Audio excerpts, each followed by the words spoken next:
Good evening. The third and final evening of 2026 annual town meeting will now be underway. I see that we have a sufficient number of voters present to allow us to open the meeting. And I will ask you all to please take a moment to silence your mobile devices. The meeting tonight is taking place in the gymnasium as well as in the auditorium. To vote on an article, you must be occupying a seat in one of those two places. Live coverage of this evening's meeting is being broadcast by Minuteman Media Network on our local access channel 9, as well as streaming on the web at www.minuteman.media/government and on Minuteman Media's YouTube channel. The meeting is also being broadcast live on our high school radio station, WIQH 88.3. I'd now like to invite Chief Brian Whitney to tell us what we need to know in the unlikely event of an emergency tonight. Chief? Thank you, Madam Moderator. Welcome all to the 33rd night of the Concord Town Meeting. Just a couple of quick items in the unlikely event of an emergency. First, we just ask folks to take a look at your nearest exits, beginning with the gymnasium here, the front of the room on both sides, the rear of the room on both sides as well. And just a special note, as you look at the stage to the right, there is an exit behind that screen. You just can't see the exit sign because of the monitor. In the gymnasium, in the auditorium, same thing. If you look to the front to either side, and there are two exits behind you. And the folks, if anyone is taking advantage of childcare, the gymnasium, the red gymnasium, they will exit directly to the outside. Anyone who's here, parents that have taken advantage of childcare, we ask that you exit in the event of an emergency at the nearest exit. Your children will exit from the red gym, and they will meet out at that grassy area where the Concord Carlisle sign is, and that's where we'll reunite parents with children should we need to evacuate. Lastly, on the evacuation, we just ask you make an effort to keep the aisles clear, so should we need to, we have no obstructions as we evacuate. And lastly, we do have firefighters here tonight with an EMS detail, so should you have any medical needs or any questions or need assistance of any sort, just reach out to any uniformed public safety person and we'll get you the help you need. And with that, best of luck with the night 3 of the town meeting. Thank you. Thank you very much, Chief. On behalf of the meeting, I want to thank both Fire Chief Whitney and Police Chief Mulcahy and both of their excellent departments for their service to us during town meeting. I also want to thank the fantastic town staff who work to support town meeting after they've finished their day jobs. And you know who you are. Minuteman Media Network as well, Thistle Communications handling all the AV for us, Meridia Interactive Solutions handling our electronic voting, and our tireless stenographer Stephanie Farrell, who is working on getting the screen going so that she can provide closed captioning this evening. On Monday night, the meeting elected Mr. Eric Moore of 45 Francis Street as Deputy Town Moderator, and Mr. Moore will be presiding in the auditorium. At the front of the hall, we have our hardworking elected and appointed officials. To my right, your left, is the Select Board. We have with us next to them this evening our Town Council, Christina Marshall from Anderson Krieger. And if we have a legal question tonight, we will ask her. And then we have the planning board beyond the select board, and on my left, your right, we have the finance committee. Most of the materials pertaining to the business of the meeting this evening will be found in the Town Meeting Finance Committee report and the briefing book that were delivered to all Concord homes and is available. There were a few extra copies in the lobby, and it's also available to download. You'll find a QR code in the lobby, and you can sign on to the town meeting free internet here to do that. You'll also find a couple of handouts with last-minute things on the tables that relate to tonight's articles. In the front of the briefing book, you'll find Concord Town Meeting Traditions and Procedures. That's a really useful guideline for our process. In general, we follow town meeting time, the 4th edition, as our procedural guide. If you do have any questions about town meeting procedure this evening, please feel free to talk with our town meeting procedure resource person, Elise Woodward. from 379 Garfield Road. She's available for consultation on process issues, assistance in drafting and presenting any motions or amendments. Ms. Woodward's in the front row here, and I'm going to ask her to stand and wave so folks know where she is. Thank you very much, Ms. Woodward. There's a questionnaire about town meeting that is out on the tables along with a collection box. It would be fantastic if you could fill out that questionnaire. There's also a QR code that would allow you to do it online instead of on paper if you prefer. But all your information helps us make town meeting a better process for our citizens. I want to remind you that many, if not most, boards and committees will need some new members right after town meeting, and they are in search of citizens willing to serve. If you're interested in working directly on issues that affect our town and getting to know your community better, I would invite you to fill out a volunteer card. You'll find the cards out in the lobby, on the tables in the cafeteria, and you can also find them on the town website online. And in the annual town report for 2025, which is also in the lobby, you can read about the very interesting and important work that our 60-plus boards and committees here in town are doing every year. We have some visitors to tonight's town meeting, and we welcome them. Every visitor should have registered in the cafeteria and received a visitor badge, and they should be sitting in the visitors section unless they have permission to sit elsewhere. All voters this evening should have received both a voting slip, hot pink tonight, and a clicker. And we will generally be using our clickers on votes under the articles and raising our paper slips for procedural motions or motions under the articles that are very clearly and plainly non-controversial. You'll find an FAQ on electronic voting at page 127 of the briefing book. Please remember that only you may vote with your paper slip or the clicker that you received, and you should keep your clicker with you at all times when you're inside the building. If you need to leave the building and plan to return, you should leave your clicker with one of the check-in staff and retrieve it on your return. Please do turn your clickers in before you leave. We lost 4 last night. They are expensive to replace. They don't do anything besides vote with our system inside the building. So please do remember to return them. And if you happen to have accidentally taken one home, please bring it back to the clerk's office. Thank you very much. So we'll take a moment now to test our clickers. And I will ask Shannon or Donna, do we have our test vote number 3 for tonight? And I'll tell you that you'll see on your clickers, for those of you who weren't here last night or the night before to use these clickers, you've got 3 buttons. You've got a green number 1 yes button, a red number 2 no button, and a yellow number 3 abstain button. The abstain button does nothing besides register that you're not voting. It's the same as not voting, and abstentions are not counted in our votes.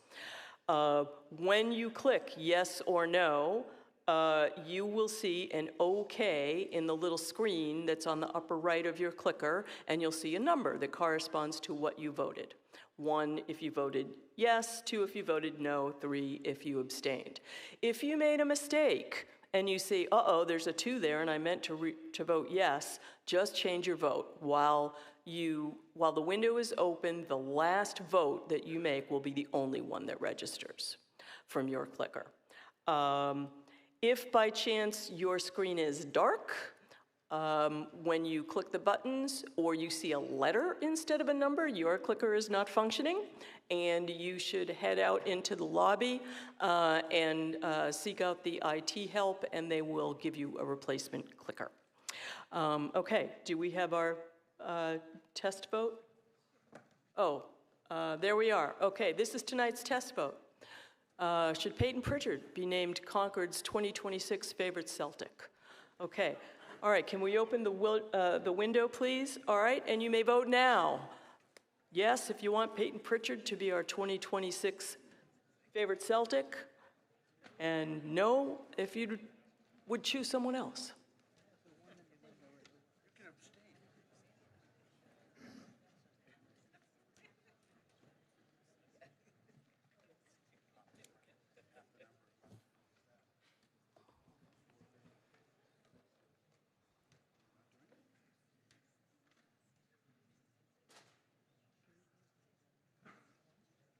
And I should note that the first time we use the clickers in the evening, they tend to be a little slower because they're waking up. The rest of the evening, they will be faster.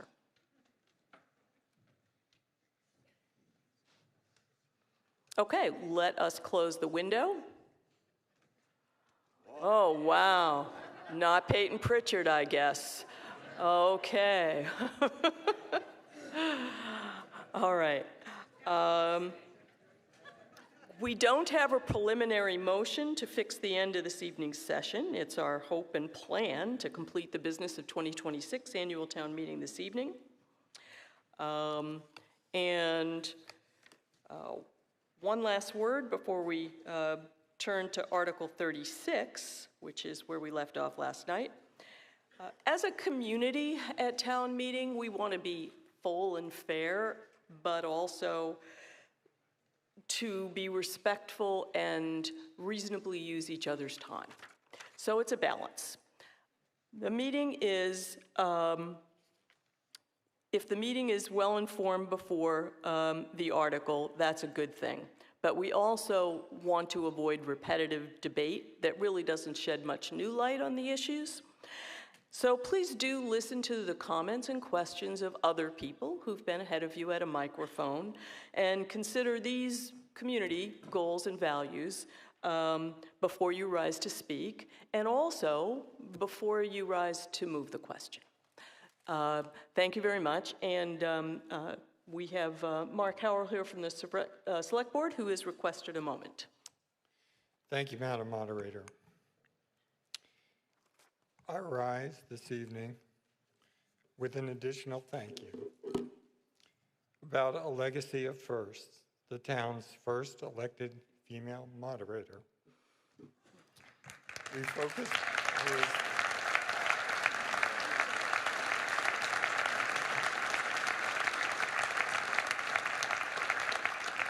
You have run the meeting with grace, fairness, and a focus on always trying to improve the experience of town meeting, which we all recognize is not a perfect form of government, it's just the best one we have. For example, in terms of innovation, her first town meeting as moderator in 2017 was also the first to use this room as the main meeting room, an innovation that stands to this day. We've just had a demonstration of clickers, something that we started studying almost immediately. We've voted outdoors and from our cars during the pandemic. And of course, the Town Meeting Study Committee has been advancing remote participation, which would create an option for many more to participate in this important element of local government. Not to mention her leadership at the state level in the Mass Moderators Association and contributing to the 4th edition of Town Meeting Time. I apologize in advance for this breach of town meeting protocol, as I ask the meeting to rise and thank her.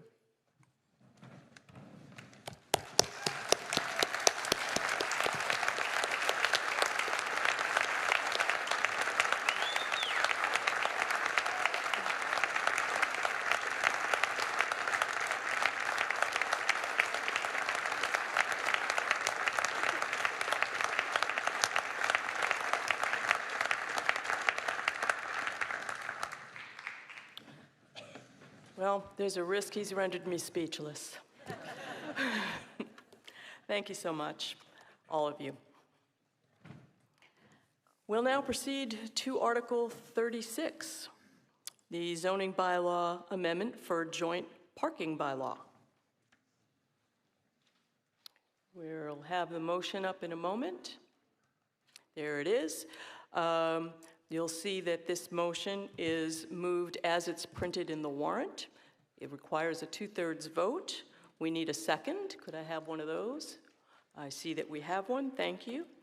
And I want to note that the Planning Board, the Select Board, and the Economic Vitality Committee all recommend in favor of Article 36. Mr. Boardman. Since I'm the first one, everyone can hear me, right? Yep, okay. This amendment proposes to delete and replace the current language under section 7.7.2.4 with new language.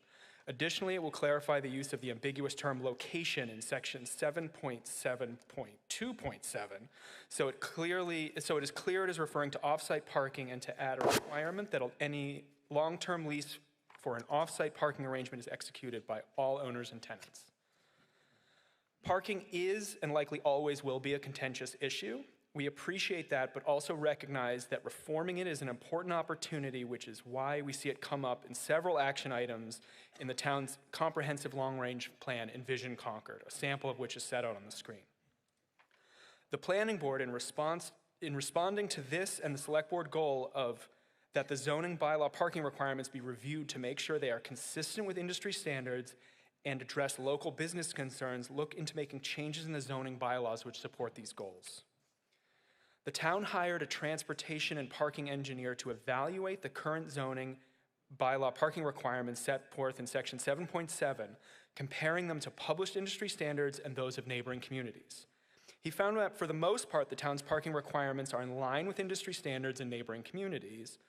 A few could be amended, but it would not bring any meaningful change like those discussed in Envision Concord. That said, he did find that joint parking, section 7.7.2.4, is very restrictive and could be improved. I want to note here that joint parking is different than parking relief. Joint parking is where multiple businesses on a site are allowed to share the provided parking based on estimated hourly use. Parking relief is a special permit process where an applicant is asking to reduce the amount of parking on site that is required by the zoning bylaw, and in some cases not to provide any parking at all. The problem with the current bylaw is that the type of businesses allowed to utilize joint parking is severely limited. Also, the limit on how much parking can be considered joint parking is arbitrarily set at 50% with no analysis or justification required. And there is currently no provision which requires a new joint parking agreement to be executed when a business changes. The current language is outdated, does not take into account how businesses and consumers operate, and does not meet the town's Envision Concord goals. The current bylaw is very restrictive because it picks and chooses what types of businesses can use joint parking. So, for example, a pizza place and a bank in a plaza can make use of it because they meet the bylaw's narrowly defined categories. But two restaurants with different business models could not. So a Dunkin' and a 40-seat gastropub could not use joint parking despite operating during totally different hours. The proposed change would allow any permitted business to utilize joint parking if they can justify it. No change in use is permitted without a review and approval by the building commissioner. The building commissioner must receive a new hour-by-hour analysis and joint parking agreements by all the parties. The hour-by-hour analysis is the key innovation in this bylaw. Instead of just arbitrarily saying a bank and a pizza place can share 50% of their parking, they have to prove it by showing the amount of parking they provide is adequate for every hour they operate. Oh. Sorry, this was the last slide. I knew I would mess it up. An hour-by-hour analysis shows that what projected parking for each proposed use based on published industry data. The report is prepared by a traffic consultant who totals all the proposed uses and determines the estimated peak hourly demand. This peak demand is the minimum required based on the joint parking facility. In this example on the screen, under the current bylaw, none of these three uses, low-rise multifamily, office building, and a shopping center, would be allowed to utilize joint parking and therefore be required to build 323 parking spots. The bylaw under consideration would only require them to build 229 spaces they would actually need. The difference is 94 parking spaces, which, based on the best available information, will be empty all of the time. It's 16,920 square feet, about 8 tennis courts worth of impervious material that's being built for no reason. This is an example where you have the 3 proposed uses, and then the purple on top is is what we see, the 229. This is a weekday, this is a weekend. You see that they never exceed the 229. 2 examples of where this bylaw might have made a difference. This is the Millbrook Terry Shopping Plaza, where they built an entire parking deck over a low-lying storm drain or wetland area that rarely has any cars parked on it. And they were simply required because none of the uses could actually share. The other example we have is the new Paparazzi Plaza, where you see there is a tremendous amount of parking built all the way back, pushing into the Assabet River. They were able to utilize joint parking as a bank and a restaurant, but there was no consideration of the other 2 tenants within that plaza may not need all of this parking all of the time. So we might have had more open space and less encroachment into the river space. Thank you. Thank you very much. We will open the floor to, let's just see if I have anyone else who wants to speak on this one. Yes, Wendy? Thank you very much. Wendy Ravelli, member of the Select Board, speaking on behalf of the Select Board. Madam Moderator. Proceed. Right. The proposed amendment strengthens the existing joint parking program to the benefit of local business owners. It broadens joint parking eligibility to all businesses and zones with permitted uses and applies hourly parking requirements to calibrate actual parking needs based on hours of operation. The approach ensures adequate parking availability at all times. Any change in business use would require a new joint parking agreement. Should concerns arise, the building commissioner may conduct an immediate review and, if warranted, a public hearing convened to gather community input and allow the planning board to formally address those concerns. Joint parking agreement enables the right sizing of parking requirements, a practice that benefits the environment by minimizing unnecessary pavement in new developments and making better use of available space for our business purposes. The Select Board encourages support for Article 36. Thank you. Thank you very much, Ms. Ravelli. Okay, now we'll open the floor for questions and comments. We have 2 microphones here in the gymnasium, 2 in the auditorium. No pro and con microphones this evening, just numbers, and each speaker will have 2 minutes. Looks like we have someone coming to microphone number 2. Hello, Marty Plotkin, 54 Francis Street. Mr. Plotkin. I have a question for the proposers of the motion, and that is, if I understand correctly, all of the determination of these hourly usages is based on prediction in advance of approving the parking. Is there a feedback loop, so that if it turns out that that was an incorrect prediction and the parking is inadequate, to somehow rectify that? How does that work? Mr. Borbin? Yes, there is a built-in mechanism. Basically, the building commissioner can come back and reassess it. It becomes a public hearing process that's brought before the planning board to relook at the issue, where it may, if it proves it doesn't work, the ultimate is that it may force a change in business, removing tables from a restaurant, shortening hours so that there's not as much overlap, those kind of things. It's basically, it's a benefit you're giving a landlord, that they don't have to pave over everything to maximize the parking, but with that comes some responsibility that they may actually have to manage how those businesses operate. Thank you. Microphone number 1. Hi, Abby Marsh, Barrett's Mill. So I have a question regarding, because we've put them into specific categories of retail, restaurant, et cetera. Is there going to be somebody who is going to look at the different potential tenants and basically say, there could be conflicting, overlapping periods of time? And I'm bringing this up for a specific point. My parents owned the UPS store for 25 years. There were several restaurants that were right next to them.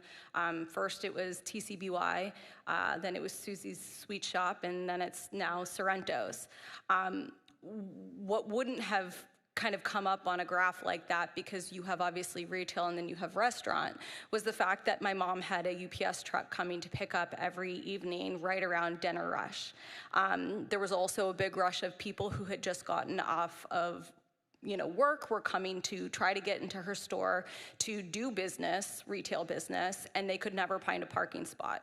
When they would try to go and park by Bedford Farms, the DiGiovanni owners there had, their own security that were policing that parking lot. And so it is really challenging with something like this, where you are trying to have the overlapping parking and not having dedicated for the store owners. For it to be so specific. So are there going to be, guidelines for the approval of, kind of finding out really what, the period of time that people are doing business, when is their busy hour for traffic? Because, just because it's a restaurant and just because it's retail doesn't mean they don't have overlapping, clientele. Yeah, it would be related to that. I think what you also probably experienced is a situation where parking relief was probably what was sought when they did it, because I've been in that Sorrento's parking lot and there's no way it's adequate even for one business, let alone two. So what this proposal is more about is plaza developments. It's less about individual lots that are in very tight spaces in town, and that's kind of a distinction.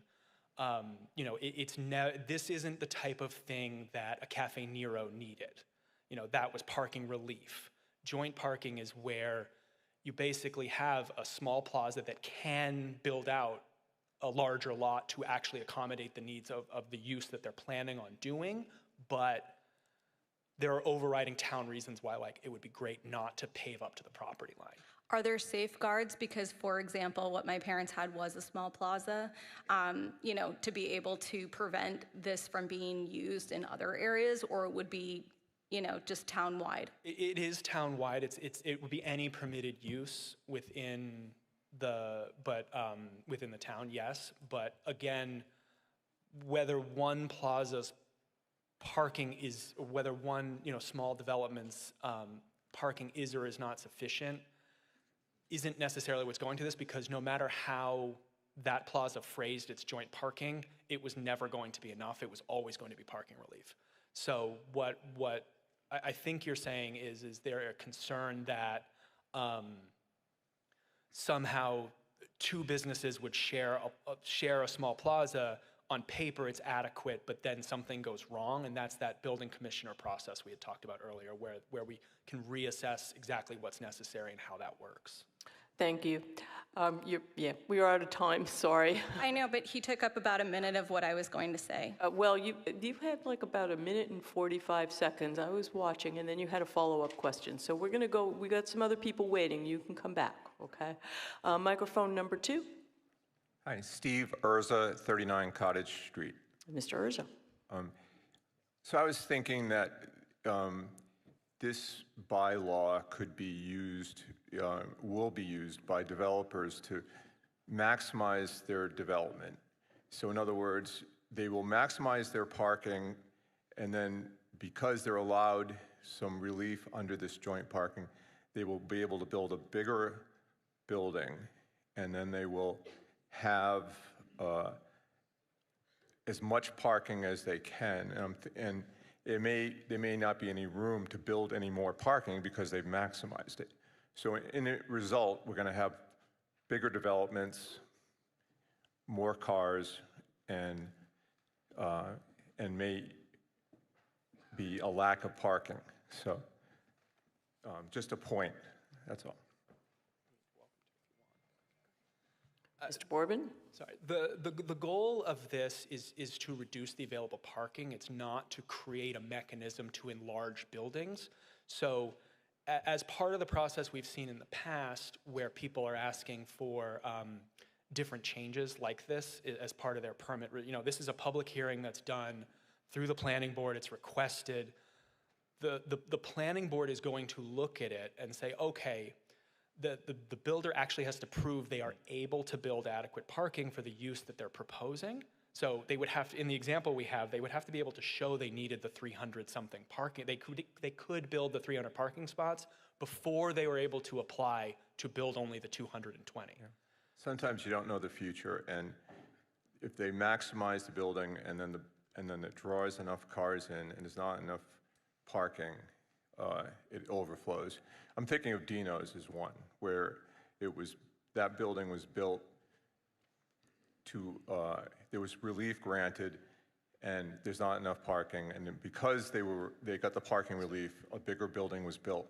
So again, that's the distinction of parking relief. They were told they don't have to build the parking that would be adequate based on whatever the site conditions were, available public parking. You know, there's a whole bunch of things that people are able to utilize to say that the parking or the area parking is adequate. That's not what we're talking about here. We're talking about a site that actually has the ability to build adequate parking for the proposed use, and they're just asking not to because they don't want to pave every inch of the lot. Thank you. Mr. Moore, do we have anyone in the auditorium? No, Madam Moderator, we do not. Thank you. Okay, all right. I'm going to come to you next because the person at microphone number 2 hasn't spoken yet. So, microphone number 2. Thank you. Carol Savoy, 61 Belknap. Article 34 passed last night, and it already reduced residential parking from 2 spaces per unit to 1.5. Article 36 builds directly on that change. It expands joint and off-site parking, so parking doesn't have to be provided where the housing is built, and often not at the level we've historically required. Under our current bylaw, joint parking is limited and capped. Article 36 removes those guardrails, allowing it for any use in any district based on a hypothetical hour-by-hour analysis. The numbers example shown isn't a real project. It assumes perfectly staggered demand that rarely happens in real life. But the outcome is real. The less required parking means more buildable area and more units. Combined with Article 34, this creates a clear path: reduced parking, shifted off-site, and increased density on-site. Because the parking demand doesn't disappear, it moves into neighborhoods and streets. The goal shouldn't be more pavement, but it also shouldn't be too little parking. Concord works because it's both walkable and parkable, and our current bylaw already allows shared parking with limits to strike that balance. Article 36 goes much further, turning parking reductions into a broad zoning tool without fully accounting for real-world impacts. This isn't just about flexibility. It's about enabling higher density by lowering one of the key constraints on development: parking. Please vote no. Thank you. Thank you very much. Microphone number 1. Gib Metcalf, 19 Damon Street. Yes, sir. I think this is a really great idea. I love open space. I don't like parking lots. It just seems like a really smart, rational approach, and so I support this. And I kind of feel like we ought to be debating this to the soundtrack of Joni Mitchell singing, "They paved paradise and put up a parking lot," because this is what we're trying to avoid. Thank you. Thank you. Microphone number 1. Hi, Abby Marsh from Barrett's Mill again. So I just want to make a comment. It's all well and good and hypothetical, but the fact of the matter is it's very hard to trust that a developer is going to do what they say. For example, at the Paparazzi development, if you go on that website, they said that they were going to be bringing things and businesses to the community that would enrich the community. I hate to say, and I love a burrito, but I don't think Chipotle and another Starbucks is really what we would consider to be an enrichment to the community. I think developers have a way of manipulating laws, and we have to be very thoughtful. And if this isn't saying that specifically, if you're not using the parking spot, it has to be green space, they're going to be using it to put up larger buildings, as Carol mentioned before. Or can I ask, does it require that instead of the parking that they are using it for green space, or could they use it to develop a larger building? Mr. Borbin? It does require that not be. You can't build a larger building based on this in and of itself. So it does stipulate that it has to be green space. Madam Moderator, Elizabeth Hughes, Town Planner. So part of this conversation is pulling out one aspect of a project site, which is not reality. Reality, and we can start with the redevelopment of Paparazzi site. You have a building, you have uses, you have parking, you have sidewalks, you have trash, you have snow storage, you have stormwater drainage, you have areas for lighting, setbacks so they don't get hit by a plow, you have the driveways, and all of those items get taken into consideration when you're building a site. For joint parking, each joint parking application that comes to the planning board through a public hearing process and the hour-by-hour analysis based on significant industry standards is very specific to a use. And it's not just retail. It's different size retail have different hour-by-hour uses based on the size of the retail, how many customers they have, how many employees. The same thing with a restaurant. A restaurant with 5 seats has a very significant hour-by-hour analysis than a restaurant with 55 seats. But to the gentleman's point before, we're paving a parking lot. Excuse me. Ms. Marsh, I'm going to ask you not to interrupt the speaker. I'm going to finish. So you can't just build a bigger building because that hour-by-hour analysis will change with every use in that building. So it's a no for the no green space. But that's what I just wanted. My question is whether it mandates green space. And I've not heard anything that says, yes, it mandates green space. You could not mandate green space because that is not the only element that goes into the development of a good site design. So it could be an outdoor patio. It could be green space. It could be a stormwater. But we're not regulating it in any way. I just want a clarification. Is there any regulation as to adding that? I think that what we don't want to do is get into a wrestling match with the speakers. No, that's fine. I just wanted to know. So your question is, what is, if joint parking is permitted, what impact does that have? Because if we're supposedly doing less parking, are we going to, be mandating it for something else so that a developer cannot abuse it to build a bigger building? Can we mandate that it's green space? And if there's nothing in there that says that, then to the point, we're paving paradise for trash.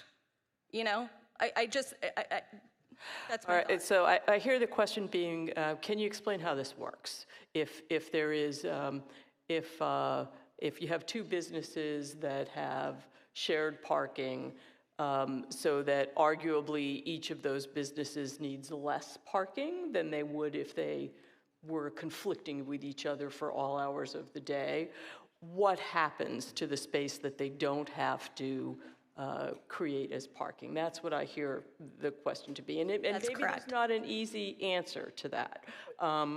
So I think that was my question. Why don't you can have a seat and we'll get an answer to your question. So as best you can, if you can answer that.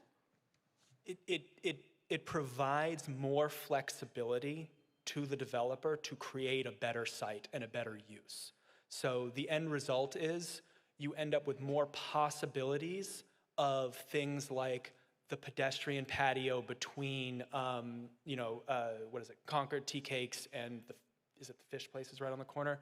So that it's not necessarily that it's going to be green or whatever, it's not necessarily going to be 100% parking. Could it mean that the dumpster moves behind the building now because you have more flexibility on the site? Could it mean that the water storage, like the water retaining thing, becomes something more like what's at Right Out Field, where it's a small whatever, that, as opposed to a buried well? Like these things are entirely possible, but it all goes to the particulars of the site and the particulars of the project, which is part of the public hearing process at the planning board. So it becomes more of a community discussion. I think what I've heard said a couple of times is the avoidance of arbitrariness. And part of the reason this came about was the Paparazzi development literally gave an application and said, we have 2 uses, they're sharing 50% of their parking, and that was it. We didn't have a mechanism to even say whether that was an appropriate amount to be cut, which is why the hour by hour is so important, because it lets us actually look at what they're planning to do and say that that 50% reduction is appropriate, or it's not for X, Y, and Z reasons, and have the type of discussion we're having now in your public hearing. Okay, thank you. Let's go to microphone number 2. Eve Eisenberg, 833 Old Road to 9 Acre Corner. But I also have an office, an architecture office on 18 Main Street here in Concord. And I just wanted to explain the point of view of a user of this bylaw, because we shepherd our clients through this process fairly regularly, and most people feel like zoning is fairly abstract. No offense to you guys. But what happens is when we're designing a building for a new space in Concord, we are obliged to follow a certain part of the zoning bylaw for those buildings that involves setbacks and height limits and FAR, which is floor area ratio, and you can contact me later if you're curious about that. And then there's a separate section of the bylaw that deals with parking. And parking is a humongous thing that everybody's worried about all the time, for sure, and we should be. However, most of the parking, in my experience, is covered by a different section of the bylaw than the one we're talking about now. This is a small part of the parking bylaw, and this small part of the parking bylaw feels to me, as a user of the bylaw, as a mallet. It's a mallet that's hitting the ground all the time, and it's not a useful tool anymore, because we bring our clients to site review, and we're just asking for a waiver all the time. And the only person who really benefits from the bylaw the way it's written right now are the traffic engineers who get to write the same traffic report over and over again for some huge numbers of dollars and then present it for a waiver. It just doesn't work. What I need as an architect is a scalpel, the tool of the scalpel to determine like how the parking is actually working to the day without knowing what the end result will be. We don't know what the end result is until the study is done. And so what I need is a very careful study that shows what the use of my client is and what the uses are around her development, what could be done, what can't be done. And this very careful tool could give us actual information that we could actually use to then design the rest of the site. And thank you very much. That was very helpful, but you are out of time. Microphone number 1. Gwendolyn Humphreys, 400 Hayward Mill Road. If I'm understanding this correctly, and I think I am, this would mean that the parking lot is based on the entire building and the entire building's usage and what hours that happens. So if there's, 2, 3, however many things happening in that building, and they use the parking lot at a different time, they all get to use the right amount of parking and we don't have extra. And you're nodding, so I know that's good. So if there is extra space because they didn't have to build all the parking, and so they built a bigger building, now the building's bigger, there's more usage, now they need more parking? Is that, would they need more parking if they built the building bigger, is basically my question. Well, you wouldn't be able to apply for this without knowing what your building is actually going to be. Right. So it's not the kind of thing where the building can keep creeping bigger because you're able to keep filling out more and more of it like some sort of amoeba that just absorbs everything. You're presented with a use, and then that use defines how much parking you have to build.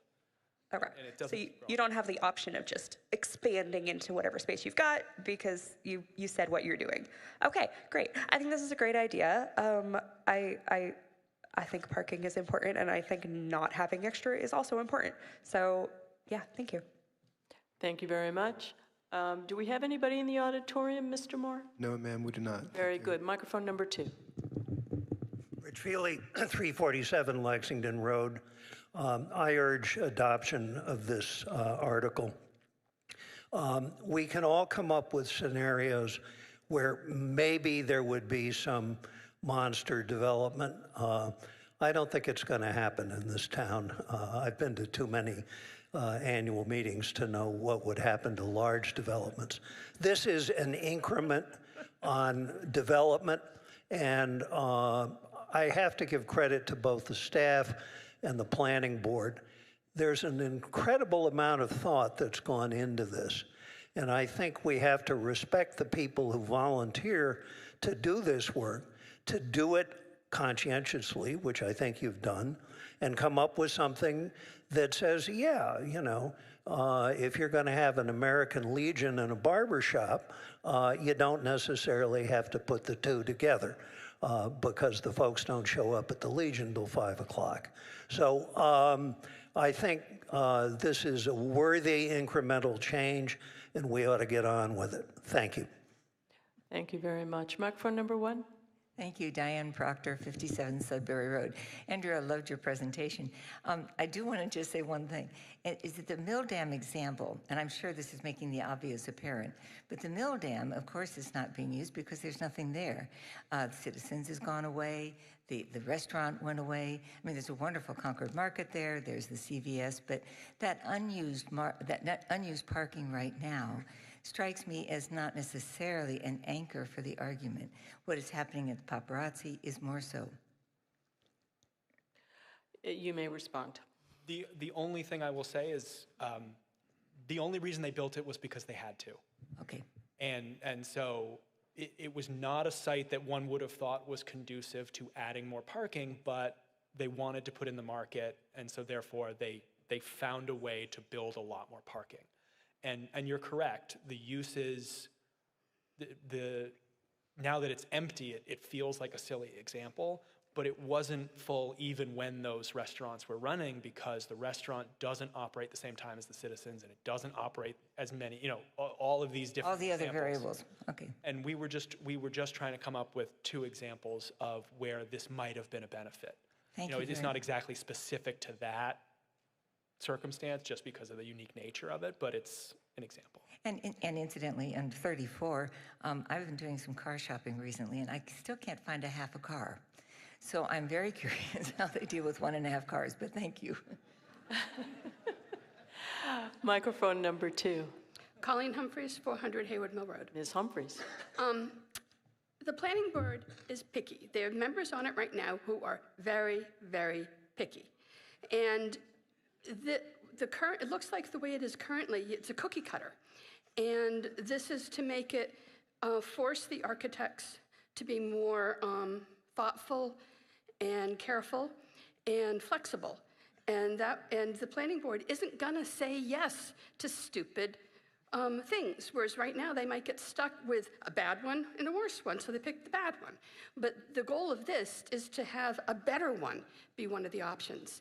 And right now, I mean, I know we've had planning boards in the past that I wasn't thrilled with, but our planning board right now is awfully picky, and I like picky planning boards. Thank you very much.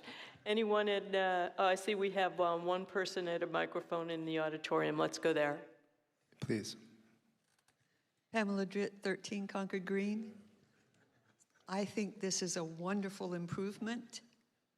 It allows for creative flexibility such that you can have wonderful things happen that couldn't happen under the current restrictive legal thing without going through a whole lot of changes.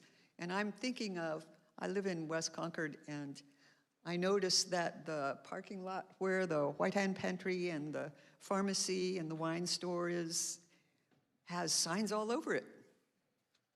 You can only park there if you go, for customers of those stores, or you'll be towed. I don't know how they'd know, and I've never seen a tow truck. And at the little lot by the Club Car Cafe, which I love, it's a great place, is reserved for the Club Car Cafe only.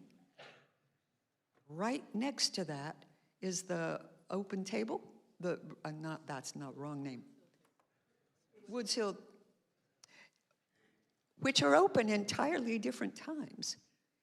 I bet it would be the benefit of the whole community if the Club Car Cafe could put signs up that said, Club Car from 7 a.m. to 2, and then that would allow Woods Hole and, the other restaurants to use that lot. would anything in this enable businesses to make shared parking arrangements with already existing businesses? Thank you. We'll get an answer to that question. Mr. Boardman?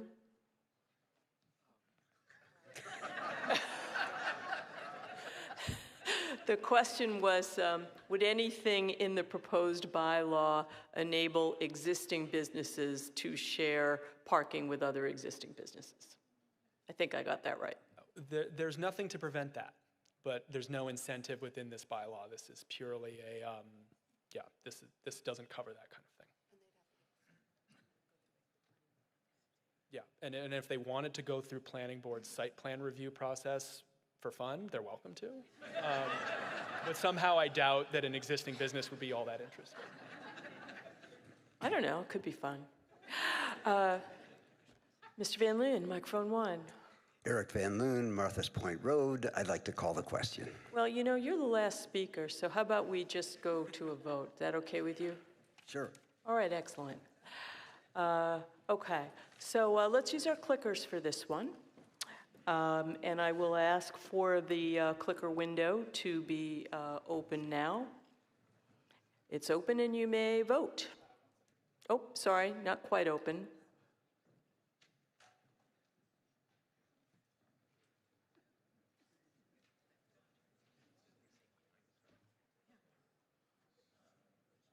Getting a little look at the back office here.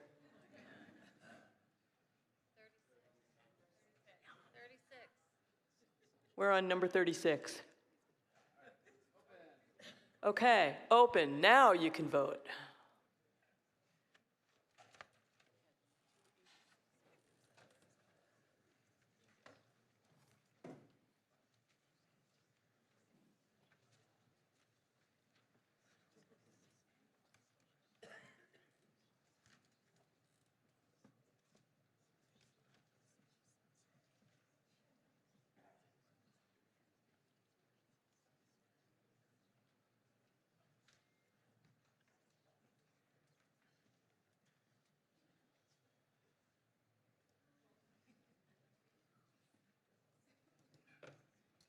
All right, let's close the window.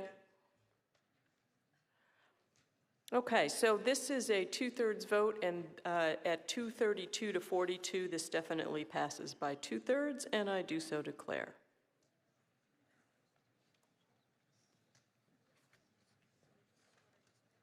Okay, so we have addressed Articles 37, 38, 39, and 40 on the consent calendar, and we will now proceed to Article 41.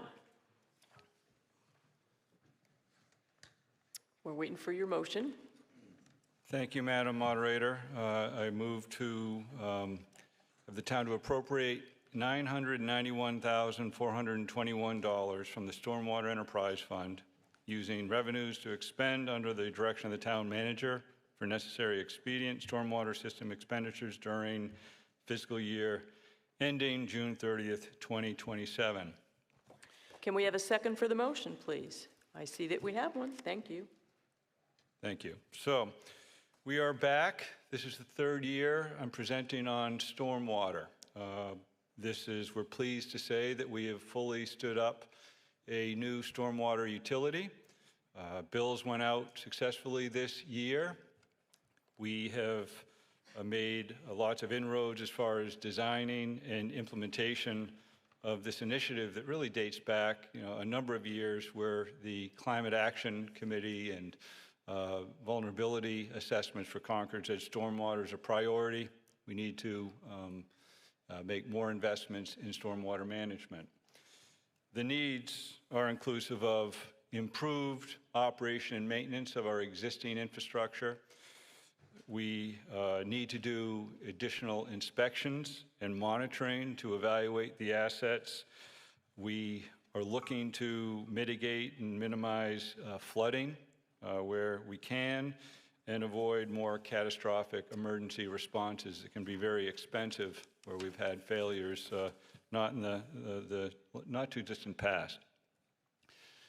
The infrastructure or budget drivers are really, based on the old and aging infrastructure we have in town. I won't go through the details, but it includes culverts, bridges over water, catch basins, manholes, and miles of stormwater pipe. We're also regulated. Stormwater is regulated through the MS4 EPA program, not just on quantity, but on quality. So protecting the natural resources is a significant driver in the efforts that we'll be undertaking. Again, the history is in 2024, we established the Stormwater Enterprise bylaw at town meeting, went through a lot of public outreach and awareness, developing a plan, sharing that plan, making the case for why we needed a stormwater utility. In the 2025, the Public Works in that bylaw was established as the rate-setting authority to manage this utility. They adopted rates as well as policies, procedures relating to credits and abatement processes. And we are now looking to expend monies that are coming into the fund through the annual town meeting. And given that this is a pure enterprise, we are obligated to identify what those expenses will be. And I will go through sort of offset by the fact that we're collecting revenue.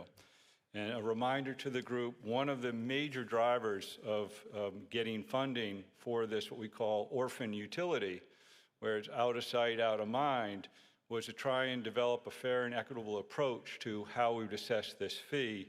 And it's important to note that if we had included only through taxes, we'd be losing a lot of properties that actually get the benefit of stormwater management in both the public area as well as what we need to do and work with them on their own campuses for the protection of the quality. So all properties that have impervious cover are assessed a fee, whether they're tax exempt or not. That includes institutions and federal as well as state properties.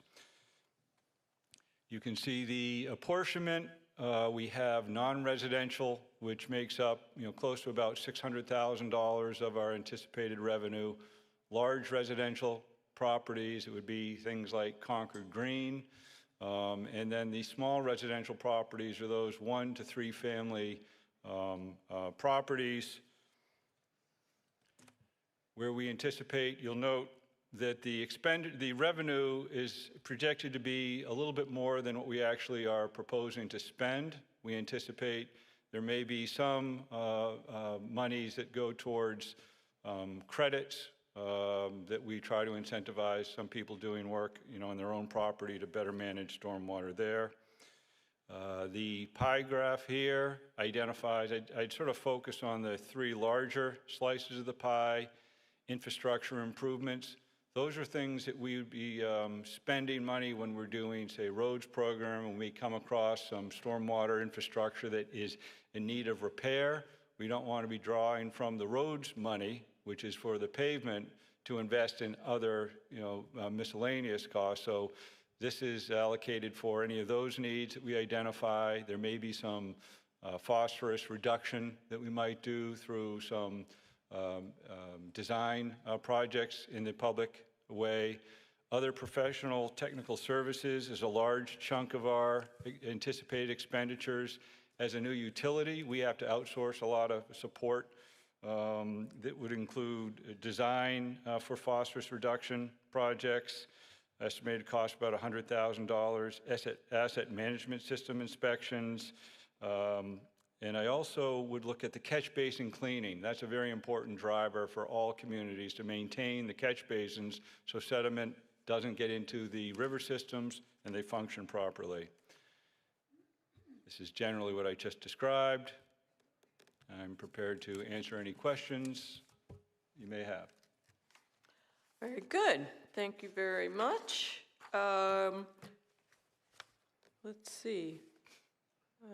I don't think we have any other boards and committees who wish to speak on this. We will open the floor for questions and comments.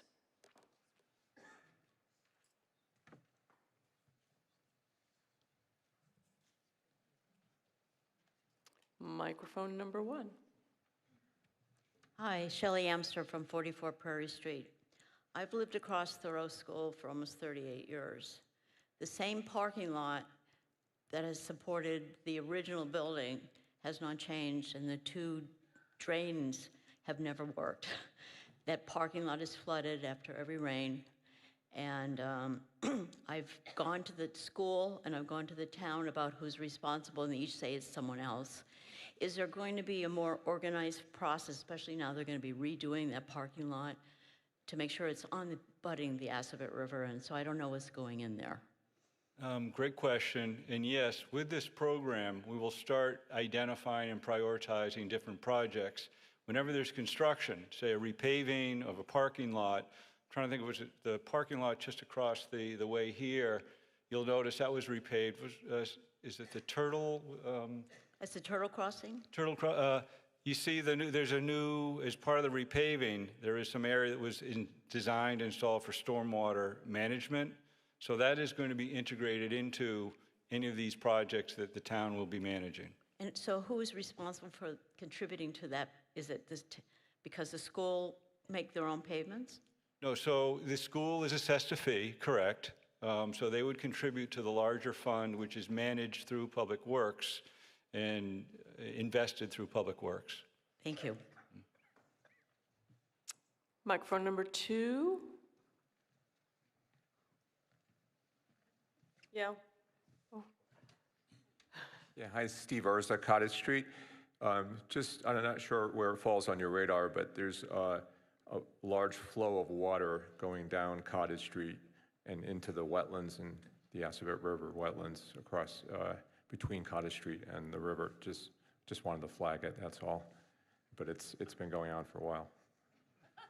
Thank you. And any comments or concerns or observations, please contact Public Works Engineering Division. They'll be able to at least flag it, make sure it's on our radar. So if there's any projects in the near future, we can at least anticipate maybe some additional effort on the stormwater. There's also a place to register potholes. I've used it.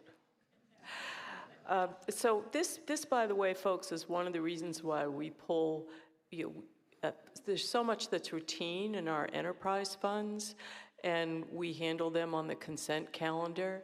But we learn so much when we do have a full presentation and we have the opportunity for folks to ask questions about what's going on with these important utilities in our town. So thank you very much, Alan. Microphone number 2. Tom Tarpey, Heathbridge Road.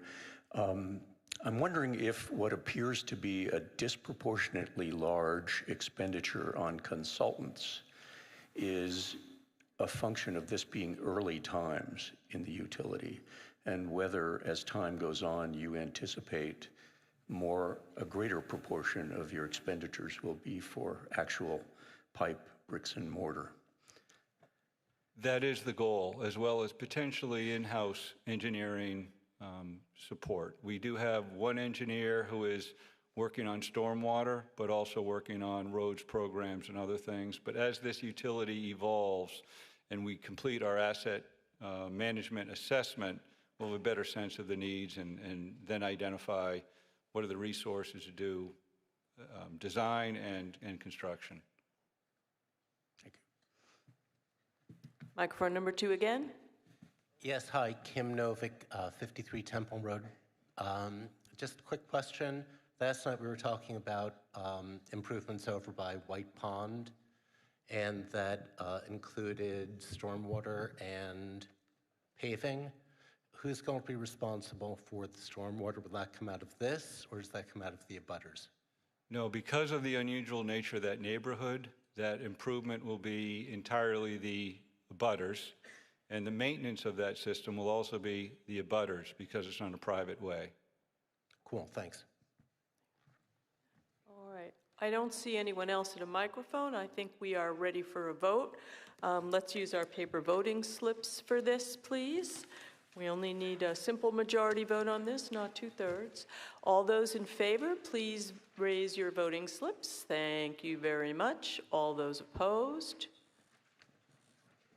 Well, that looks unanimous here in the gymnasium. What's it look like in the auditorium? Unanimous here as well. Very good. So Article 41 passes by a unanimous vote, and I do so declare. And we'll next take up Article 42. And we'll see the motion under Article 42 in just a moment.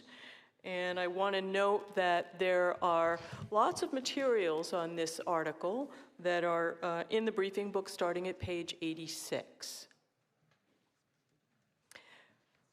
Okay, and the motion is on the screen. Ms. Carlin moves that the town take affirmative action on Article 42 as follows, and you'll see that that looks a little bit different from what the article looked like in the warrant. So that's the motion that's being moved. Can we have a second for the motion, please? Thank you. I see that we have one. And I want to note that we have Ileana Benson doing the presentation here. She is not yet registered to vote. She's on her way, and she has my permission to present this article. Thank you. Hello, everyone. My name is Ileana Benson. I lead the Sunrise Club at Concord Carlisle High School for Legislative Climate Action. Following feedback we heard from different town committees, we have changed our motion to better fit Concord's needs. The town urged the Select Board to request that the town manager investigate and report to the board on the feasibility of adopting and offering a town-wide ratepayer composting program as proposed by the Concord Carlisle High School Sunrise Movement Club. Our overarching goal in this warrant is for the town to research composting so that we may lay a foundation for town-wide composting in Concord. To start off, I'll explain the mechanics of composting. Composting diverts solid waste from landfills while also making a valuable resource for farmers and home gardeners. Composting is a closed-loop system and keeps carbon in the soil and out of our atmosphere. It reduces pressure on landfills and, all the while, revitalizes our soils. At this point, you're probably wondering, so why do we want to remove waste from landfills? Landfills release methane, which is 84 times more heat trapping than carbon dioxide. Essentially, landfills emit a lot of greenhouse gases. Concord produces around 623 tons of carbon dioxide per year by sending compostable materials to the landfill. With 47% of household solid waste being compostable, you can stop almost half of household solid waste from going to landfills if you compost. One big reason Concord needs to view composting as a priority is cost. All in-state landfill sites are projected to be at capacity by 2030. After 2030, solid waste removal fees will increase due to companies being forced to remove waste to out-of-state landfills. In addition to residential solid waste removal services, commercial businesses are already being impacted by the state. There is a ban on commercial waste exceeding 1/2 ton being sent to landfills, and the state is looking to further tighten that ban. If the town offers composting as an option, we will help local businesses financially and support them in going green. At the moment, Concord has no composting available to residents through the town. Ending last summer, they offered a drop-off pilot with an overflowing response. A big reason the pilot ended was due to too many people dropping off composting. Right now, residents can make private individual composting subscriptions to independent companies. Our goal is to make composting more accessible, cheaper, and more widespread across Concord. So what exactly does a ratepayer plan do? Concord would negotiate a contract with a composting company so that residents can opt into the program, just the same as trash and recycling. The negotiated plan would be cheaper for residents rather than making individual subscriptions, which encourage more people to join.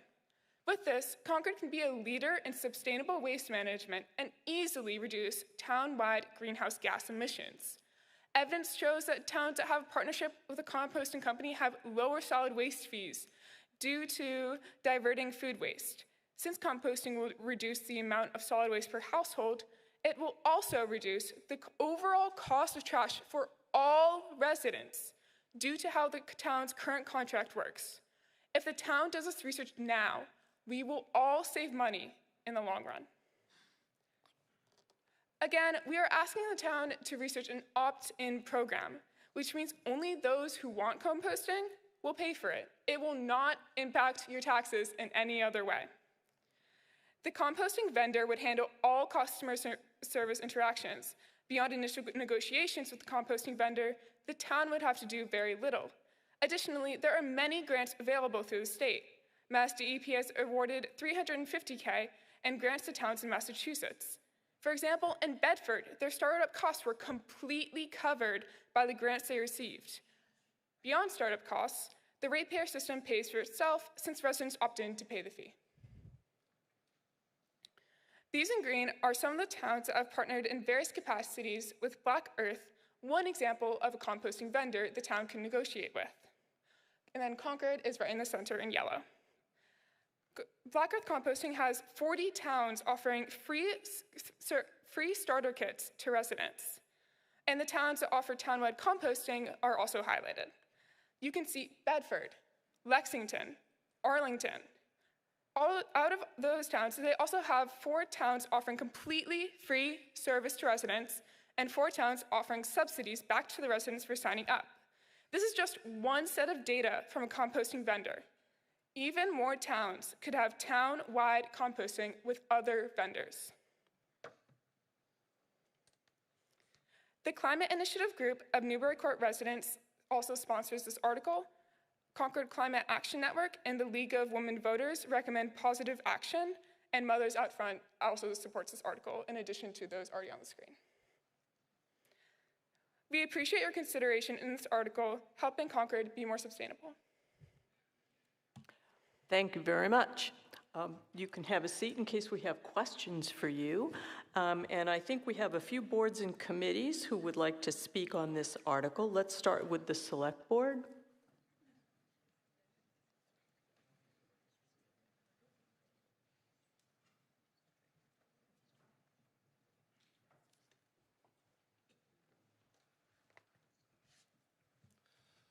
Paul Bohm for the Select Board, Madam Moderator.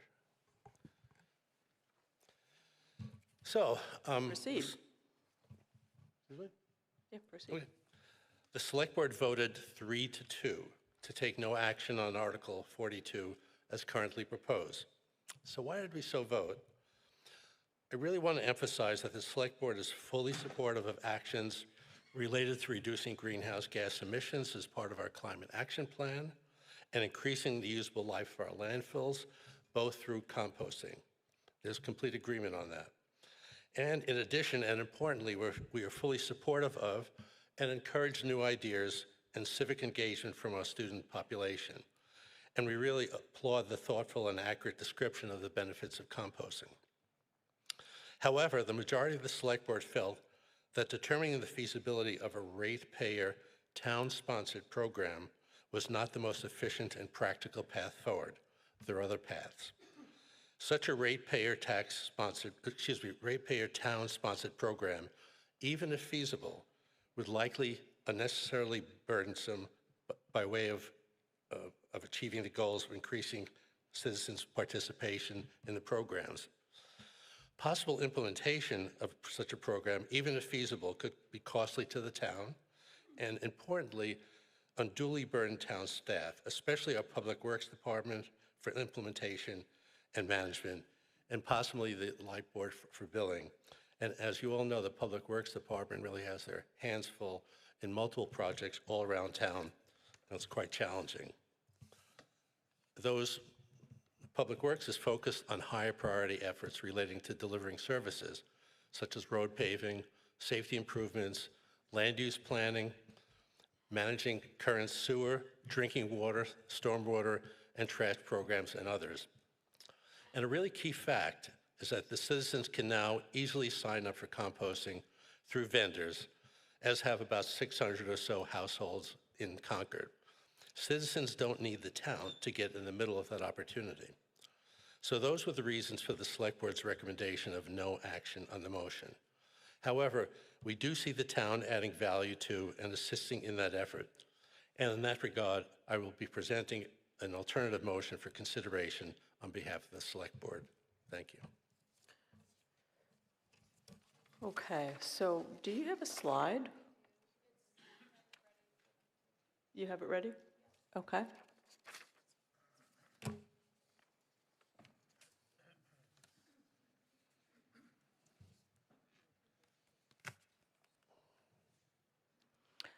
Okay, so the motion that we have here is to substitute for the motion you already saw under Article 42, this motion.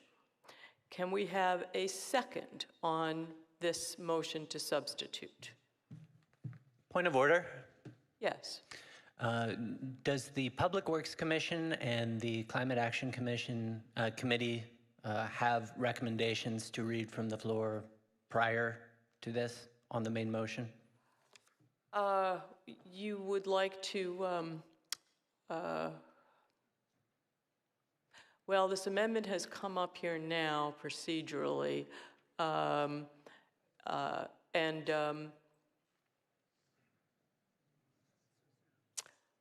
you have a problem with them saying what their support is before we move on to this? I have no objection at all. Thank you. Okay, so why don't you hang on to that motion to substitute, and we'll hear from the Public Works Commission and the Climate Action Commission, and then you come with your motion to substitute. Okay. So this is just a kind of a little bit of institutional respect happening here. Okay, so let's hear first from the Public Works Commission.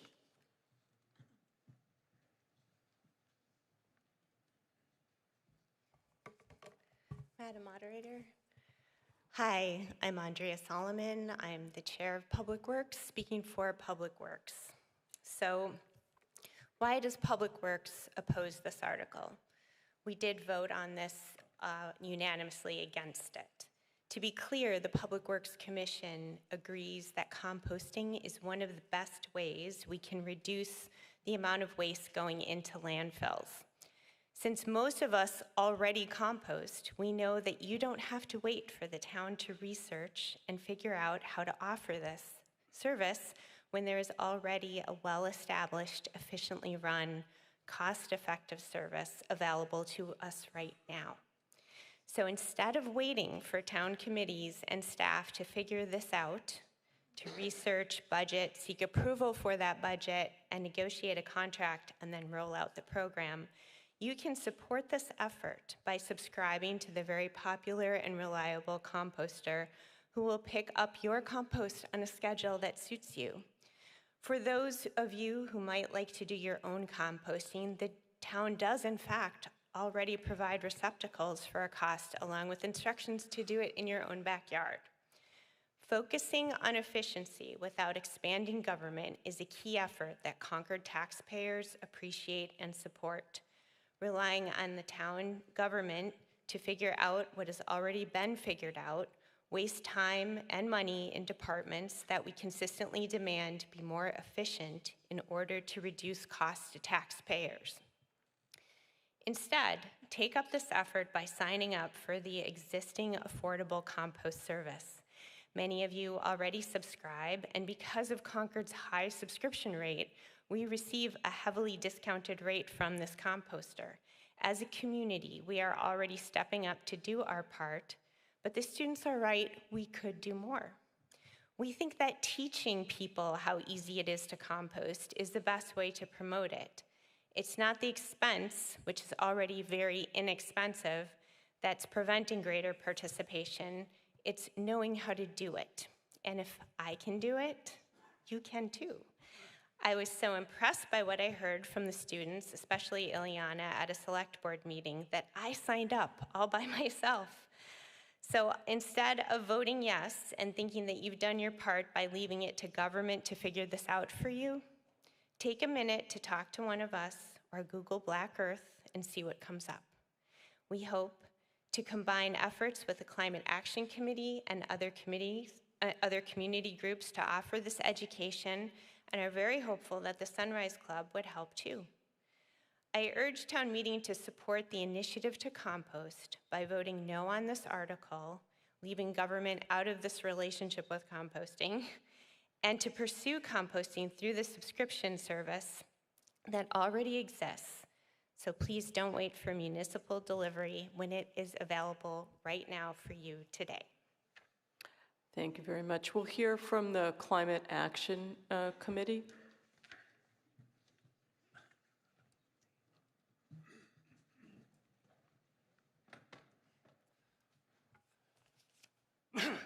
Madam Moderator, my name is Brad Hubbard Nelson. I live at 221 Nashawik Road, a member of the Climate Action Committee, also called the CAC.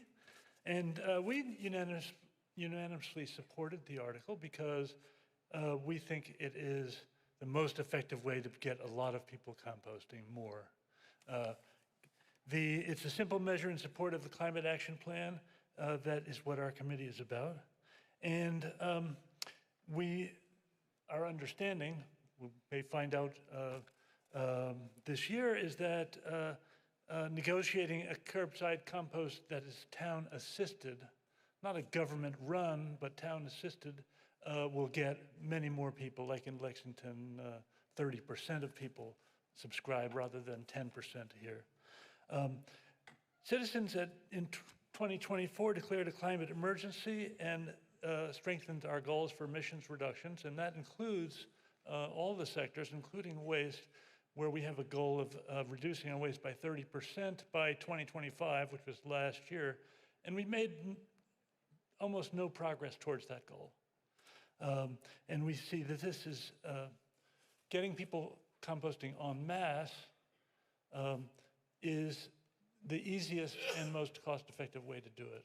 And whether it be a ratepayer plan or some other plan, we are up for whatever works. But just advertising that people can go call the company, it's not necessarily that likely to work to get the kind of rates we want. Anyway, we do, as pointed out in the presentation, there's a lot of demand, especially from people who don't necessarily have their own, multifamily or dwellings that have a harder time subscribing. We'd love to, like to support this article to find out the best way to do it and get it done. Thank you. Thank you very much. Did you? May I respond? Briefly. Thank you to everyone who has given us more feedback today. I would like to reiterate that our article is focused on research, researching the plan, researching the feasibility, and also another factor of our article is that it is not directed to be any singular town committee to do the research. It can be the Climate Action Committee. It could be a separate other climate group. It could be any other committee in the town that is not the Concord Public Works Department. Another thing I would just like to quickly mention is that, like Mr. Hubbard Nelson mentioned, is that this is already in our town goals. It is already in the climate action plan. The 30% waste diversion goal is also in the state plan. This is going to be wanted by the state for us to do it by 2030. Our goal with this is to get the town ahead and do their research now before it could possibly be mandated by the state to do it. One last thing is that this is a ratepayer plan. What that means is that the composting company would handle all services, all customer service, basically everything to do with implementing it and having it running from that point. The town government would have to do essentially nothing other than the initial contract. Thank you. Thank you very much. Mr. Bohm?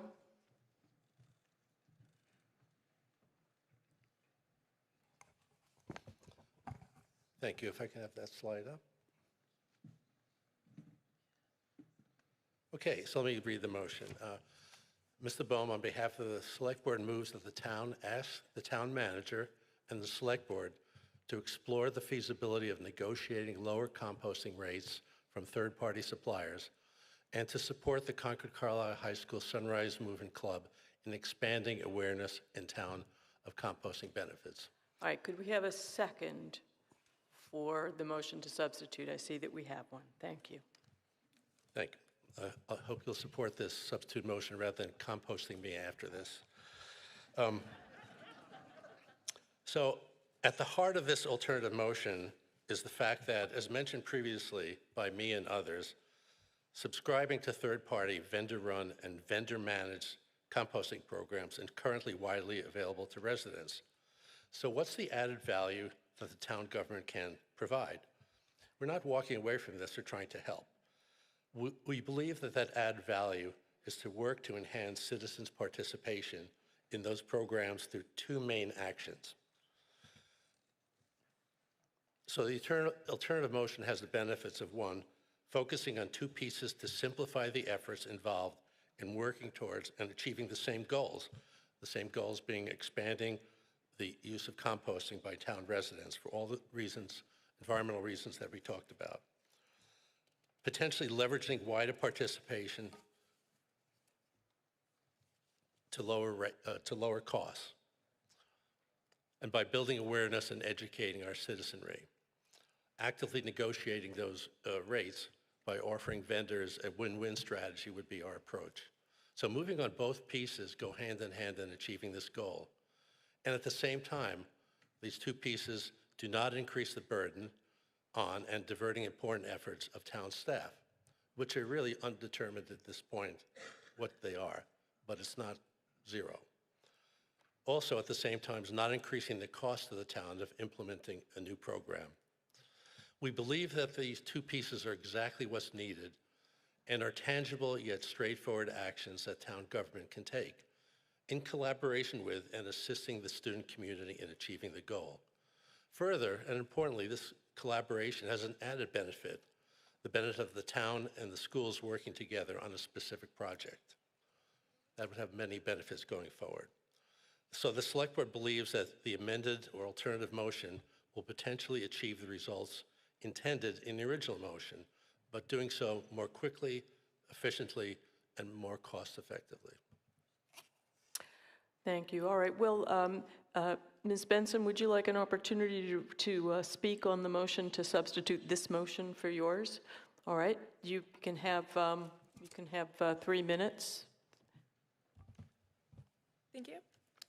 So I believe one thing that has been brought up repeatedly is, why do we need to shift from a private to public opt-in model when you can just sign up to use a commercial model today? There is a lot of evidence that having the public option will drive up participation a lot. Higher participant rates, currently we have about a 10% participation rate in Concord. Lexington, with curbside composting available, has a 30% subscription rate. Curbside composting can be cheaper for subscriptions for subscribers with a public model because of the increased density discount. Currently, we are at about a 10% participation rate. We have already reached the maximum density discount using privacy signups. It's not going to get any cheaper, and right now, the best thing to do is to make it cheaper and more accessible to people who need to be able to afford it by offering it through the town. And again, I'd just also like to reiterate, this article could go under many different town departments in order to have it researched. The feasibility, in the language of our article, we state that the town urged the Select Board to request that the town manager investigate and report on the board on the feasibility of adopting and offering a town-wide ratepayer composting program.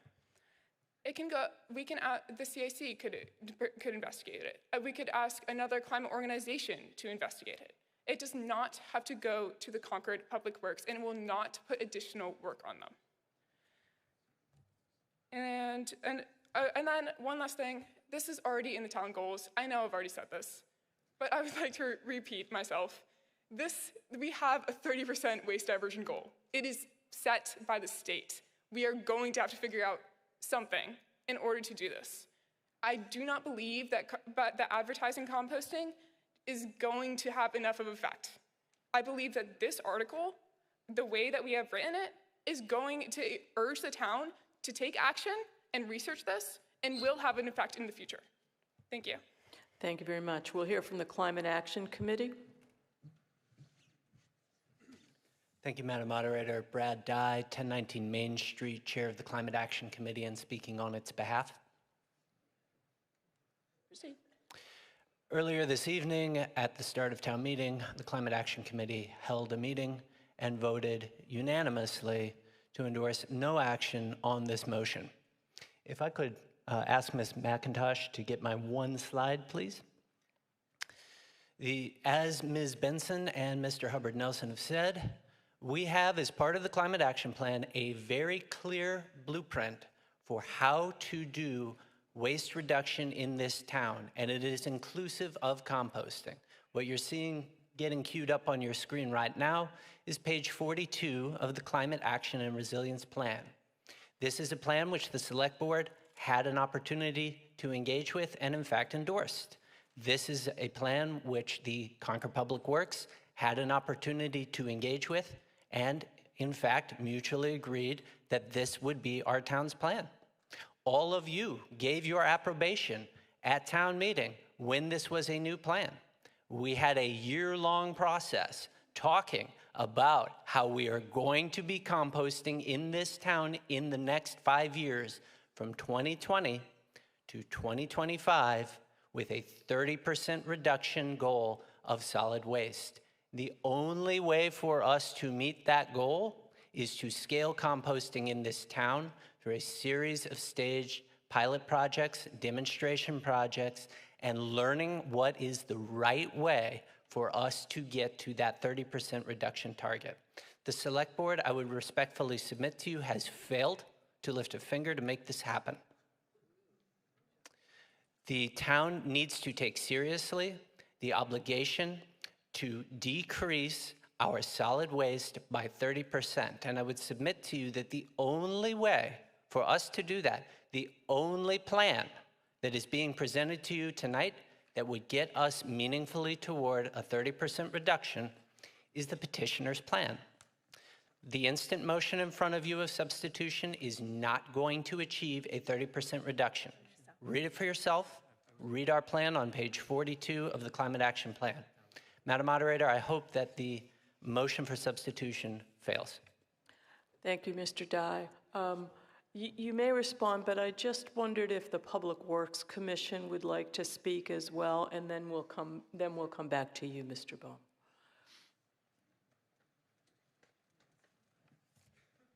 I think to continue to imply that this will not cost money to the town to investigate this research, negotiate a contract is just false.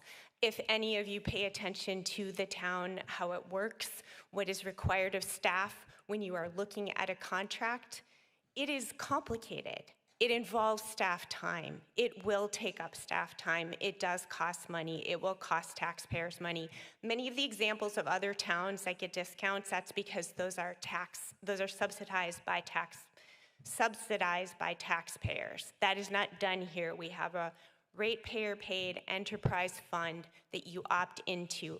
Those plans are different. I can't go into all the details, but they have been covered at our various meetings by the Select Board, by public hearings, and by our own discussions at Public Works Commission.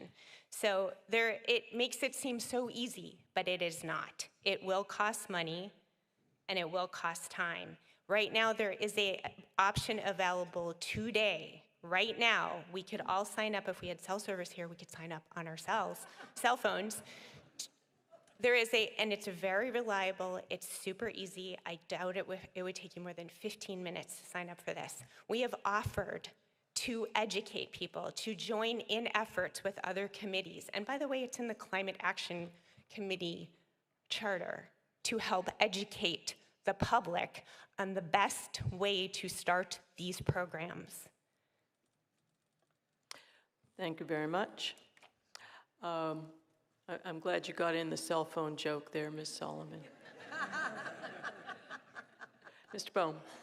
Yeah, I just don't want there to be any misinterpretation. We are all on the same page here.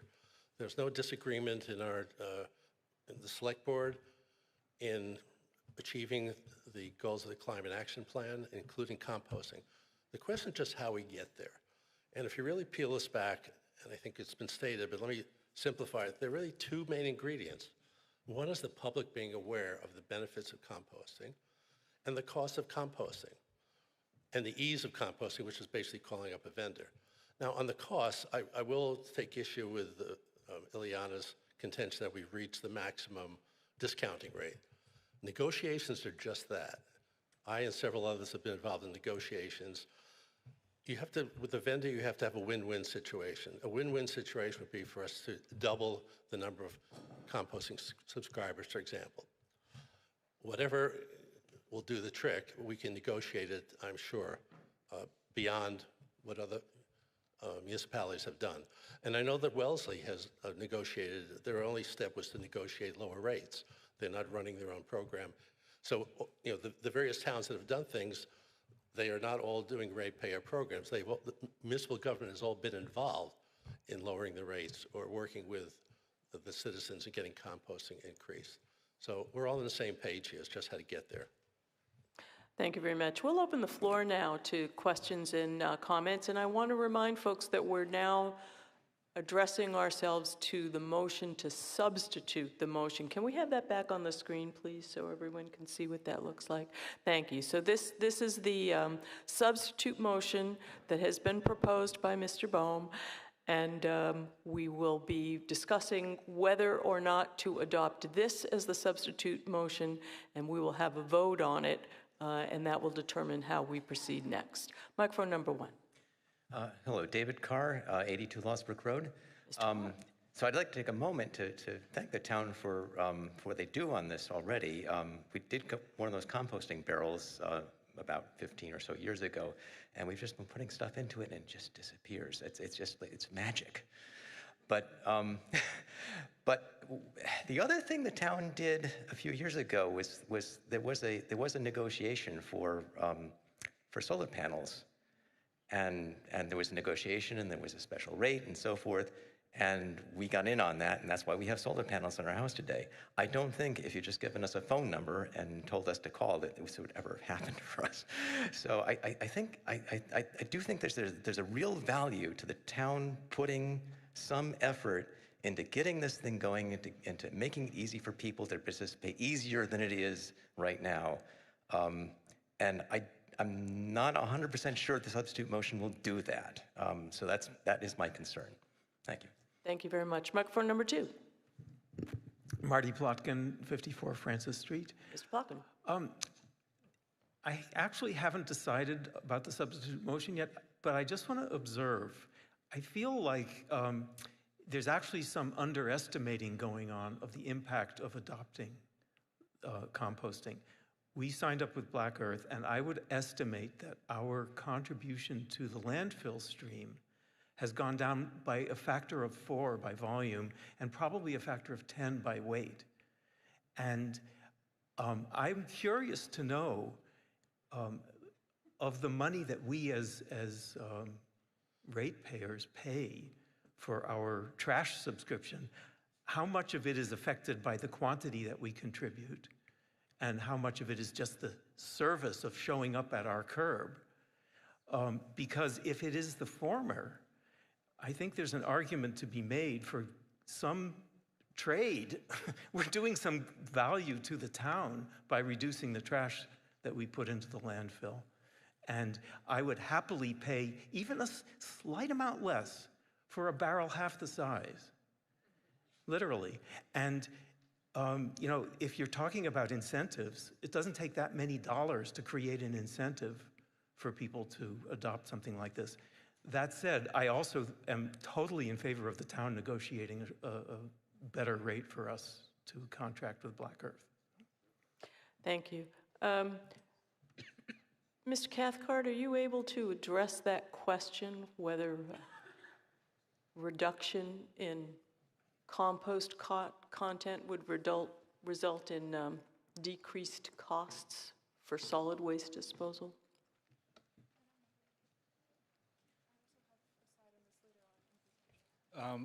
Technically, I can't give specifics, but theoretically, what we do is we have costs for the picking up of the trash, recycling, and then what we call a tipping fee, which is based on the volume and weight of what is then brought to landfills or recycling facilities.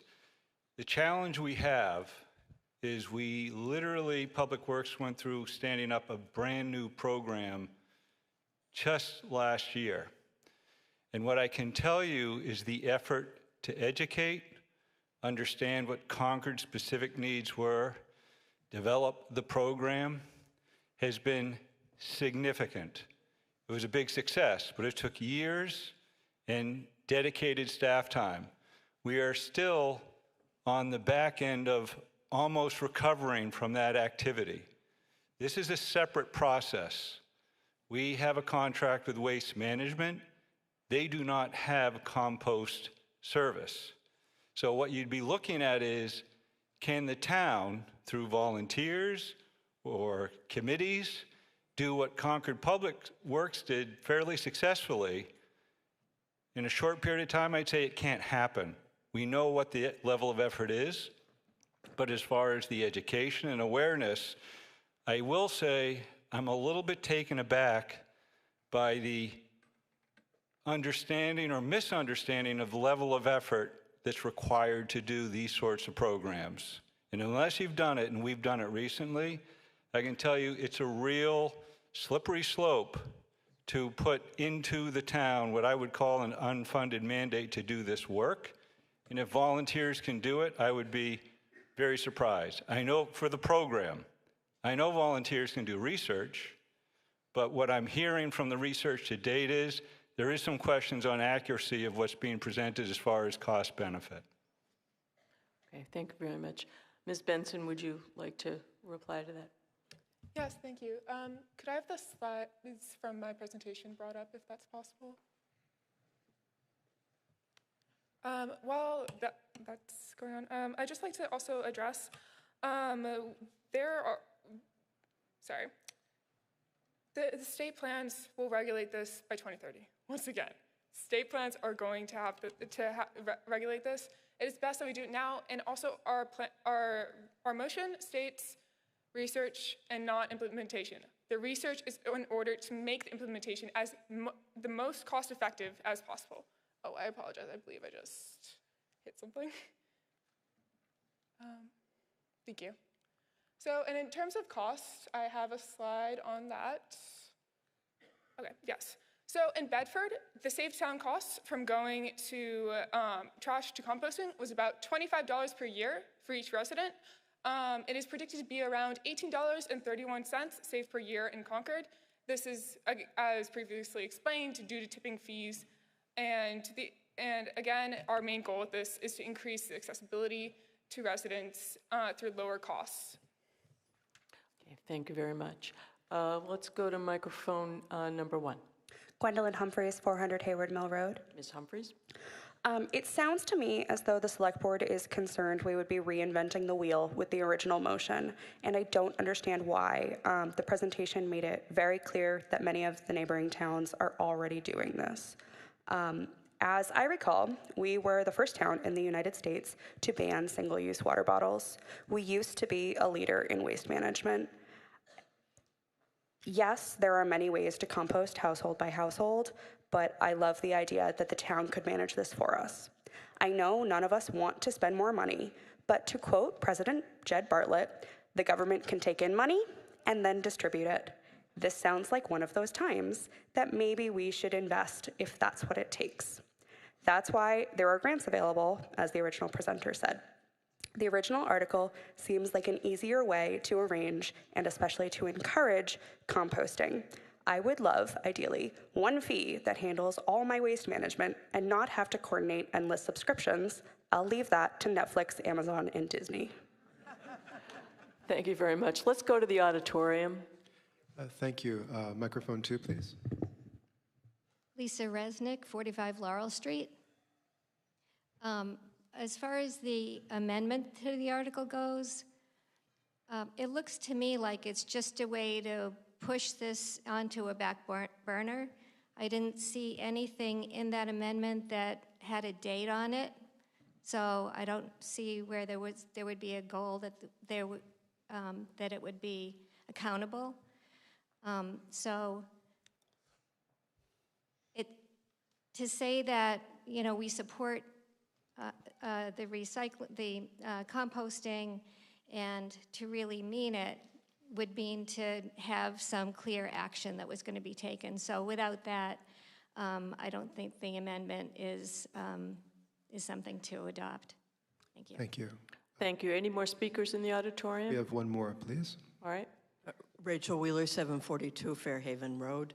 I would urge us to vote down the amendment and stick with the original resolution, which is quite well thought out and is research-oriented.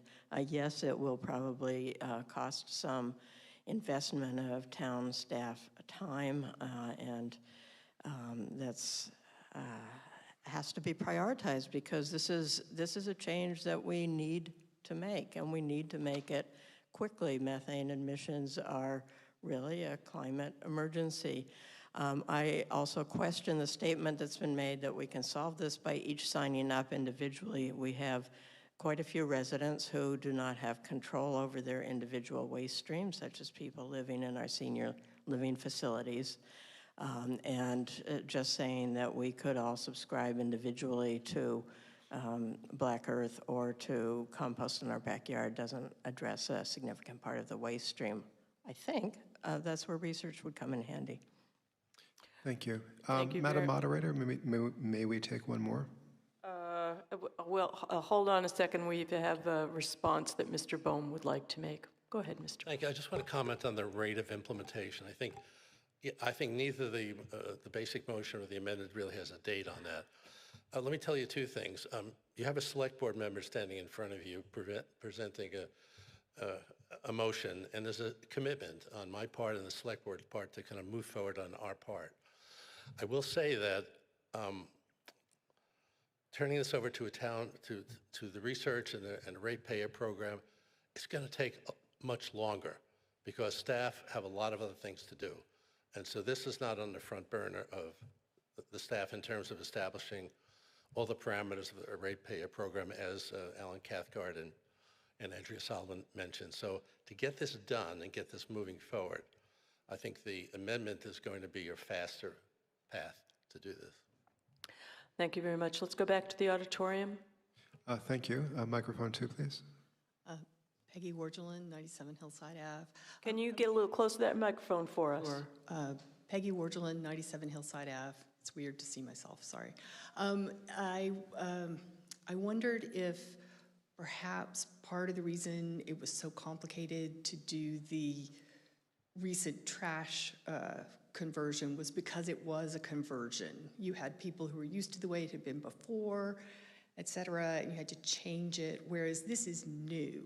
So you're not going to have to educate everybody on how it's different, and I don't know. So hopefully that would be a little bit less. Also, with a little bit of snark, I'll say we hire consultants for a lot of stuff. So maybe we could get a consultant for this and get it done quickly if we need research. Thank you. All right, we'll go back to the gymnasium here. Let's go to microphone number 1. Thanks, Matt Johnson, 21 Winthrop Street. And I want to start by saying we're not on the same page. I mean, this is the town where William Wheeler started a water utility, where we have our own light plant, where we have our own fiber network, where we have a town-run garbage program, and we just did this stormwater utility. Concord is a town where the power of government to do good and to improve our quality of life and to meet our goals is something we look at positively. We think we know we can get stuff done here. And the skepticism that I hear out of the select board tonight is shocking. I feel like I'm in the town meeting of Concord, North Carolina. We need both. You should go negotiate now on your own. Meanwhile, let's get a town program. Thank you very much. Let's go to microphone. All right. Nope, we're not going to do that, folks. Number 2. Microphone number 2. Hi there, Julie McClure, Main Street, Concord, Mass. I want to echo Matt's comments. He speaks my mind, but also just to say, I think this is a really golden opportunity to celebrate the civic engagement of these young people, and I really applaud their effort. Okay, I'll let you clap.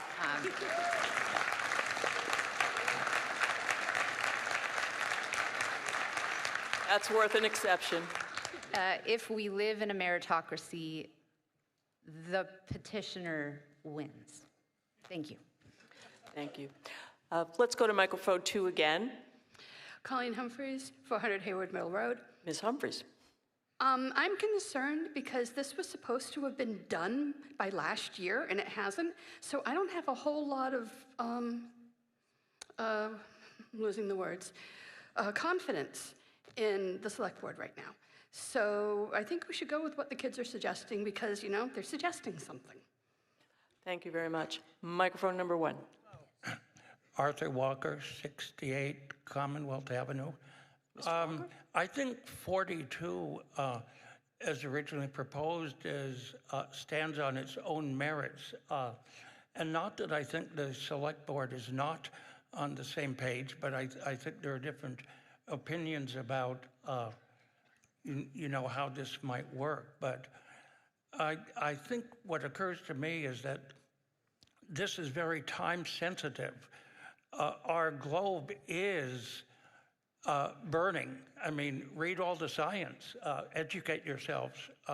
This is an emergency, and you know, whether we do it through the select board or Article 42, which I think will be the most efficient way to jumpstart this. We need to jumpstart this effort faster than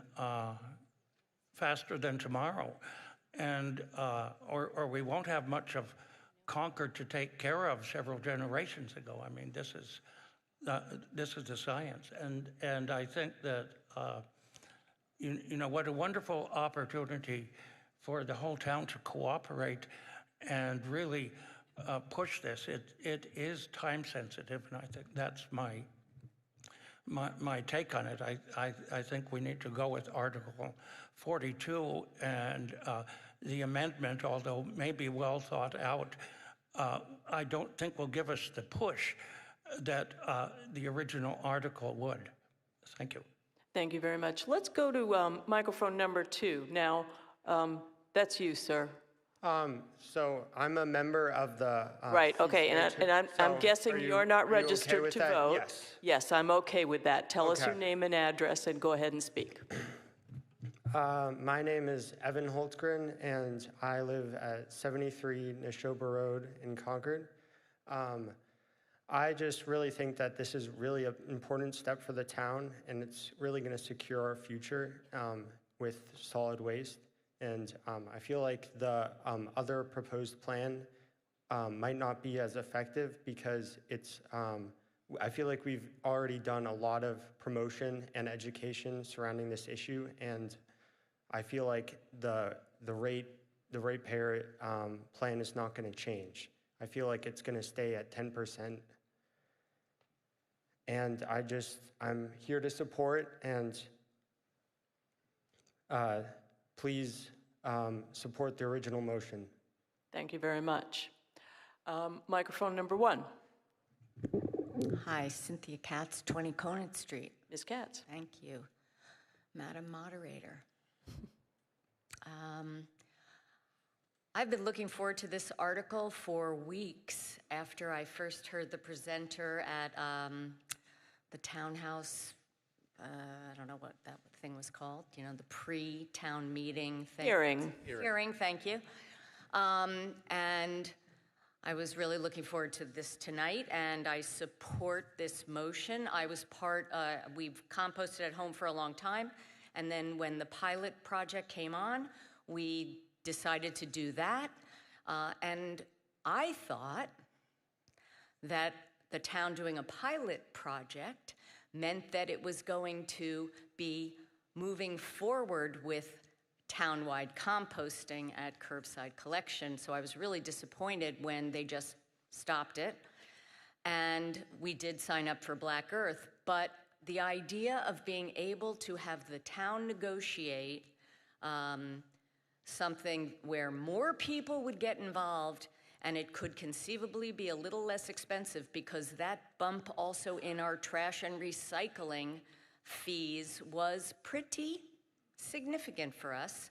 And so I support the original motion. I support moving forward with this quickly.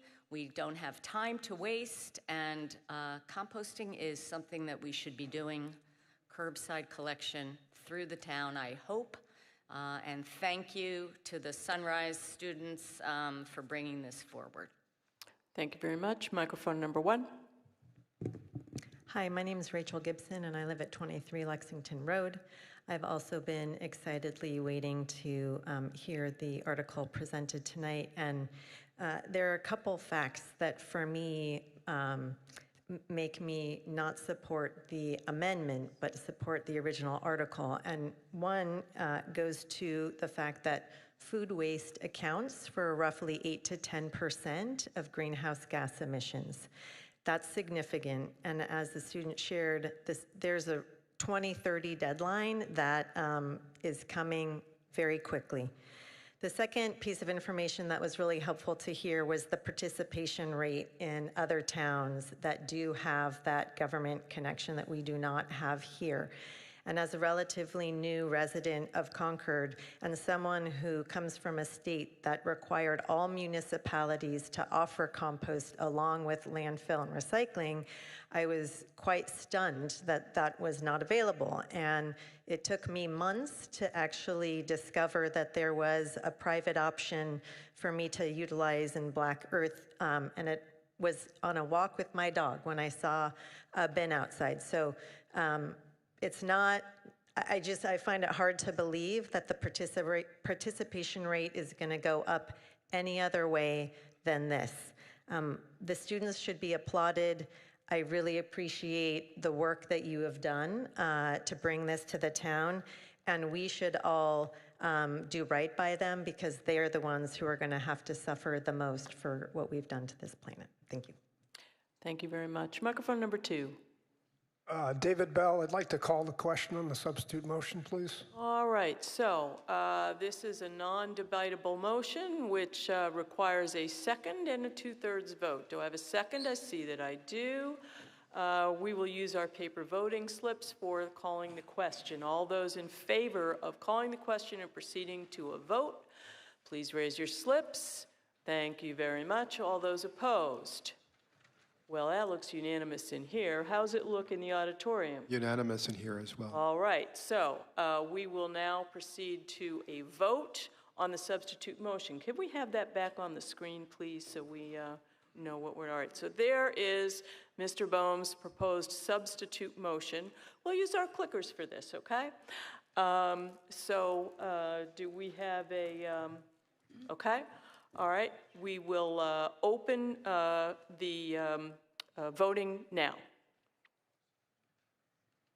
And remember, a yes vote is in favor of substituting the motion that we were looking at instead of the original vote. A no vote is going back to the original motion.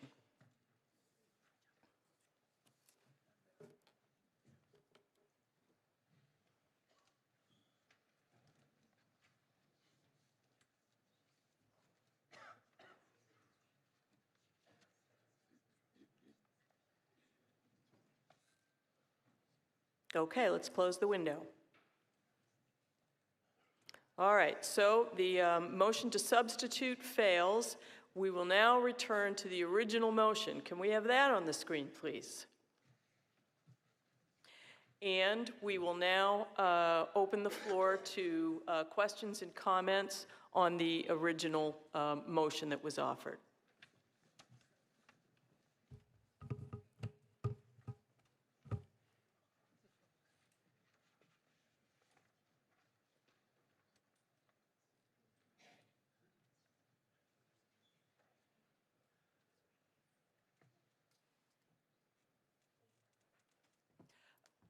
Microphone number 1, please. Hi, Nancy Frisella Lee, 140 Walden Street. I might be repeating some things that some other people said, so forgive me, but I had to get up and speak because I am so proud of these students. And I wanted to say that this is such a great way to end this town meeting. It's really going to end it on a high note. and set an example for our town. And I hope that tomorrow, when we read in the bridge that this is passed, because I am pretty sure it's going to pass, that everyone in our town is going to read that, and they're going to wish that they had been here at town meeting. I wish more people would come, because this is what our town is so wonderful about. This is what's so wonderful about our town, and I'm so proud of town meeting. Thank you. I think the Public Works Commission has asked for a moment for one more point. I just also wanted to point that I realize this is a feel-good vote. You will feel very good when you push that button for a yes if you do. But it doesn't end here, because there is absolutely no funding with this article. So if you care that you want this to go through and continue as an effort, you're going to have to vote for the budget that supports it. And also, if you want to get started a little sooner than it will take the town government to roll this out, you can still support it by subscribing to Black Earth. I just want it, I hear timeline being mentioned a lot. If you want this to happen quickly, going through town government does not make that happen quickly. So just keep in mind your options when you walk out of here tonight. Thank you, Ms. Solomon. Let's go to the auditorium. Microphone number 2, please. Thank you. Court booth, 144 Wright Road. Madam Moderator. Proceed. I want to thank the petitioners. I think the Sunrise Club has put forth a persuasive argument. I appreciate the concern about staff time. I think staff time is an important commodity, and people are an important resource. We need to protect them. However, given the importance of this, if we want to negotiate collectively, town government is the agency that negotiates collectively on all of our behalf. So I think it's a compelling argument they've made, and I'm grateful. Thank you. Thank you very much. The petitioner would like to make a response to the concerns that have been raised. Hello, I just want to quickly reiterate, there are grants available for the town to apply for in order to get the funding for this. That was part of the initial presentation, was that I believe around $300K has already been awarded by the state to other towns. I believe that a part of the research can be to find those grants and find those to apply for them. Only the town can apply for those grants, unfortunately, so we could not specifically list them, but thank you. Thank you very much. Microphone number 1. Mark Martinez, Alfred Circle. So first of all, I think the students have done a great job. I have 3 students, I get it. So one of the things that we haven't talked about is no one's talked about what it costs. So we pay, my family pays approximately $70 every 6 months. So it's less than my daughter spends a week at Starbucks. And for $12 a month, we get 10 pounds of compost given back to us that we use in the garden or whatever. But I think one of the issues I have with this is I just don't think it's ready for a vote. I would have loved to have seen a presentation on peer town programs. Whether Bedford is subsidizing it is important. You know, Matt Johnson's talking about, you know, town-wide, and this article actually uses ratepayer.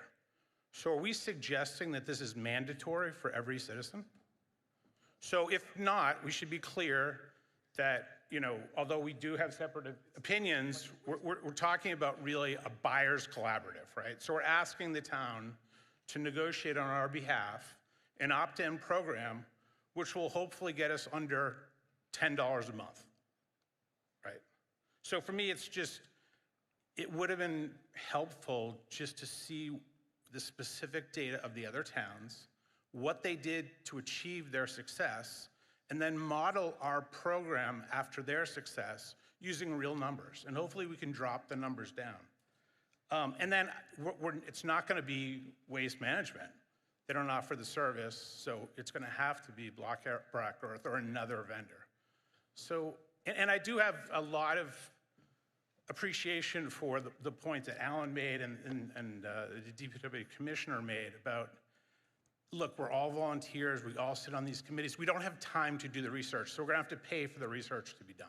Okay, thank you, Mr. Martinez. So I'm just going to make 2 points here. One is that a lot of that information actually was presented at the hearings, and we don't have the luxury of quite as much time here at town meeting as we do at the hearings for that material to be presented.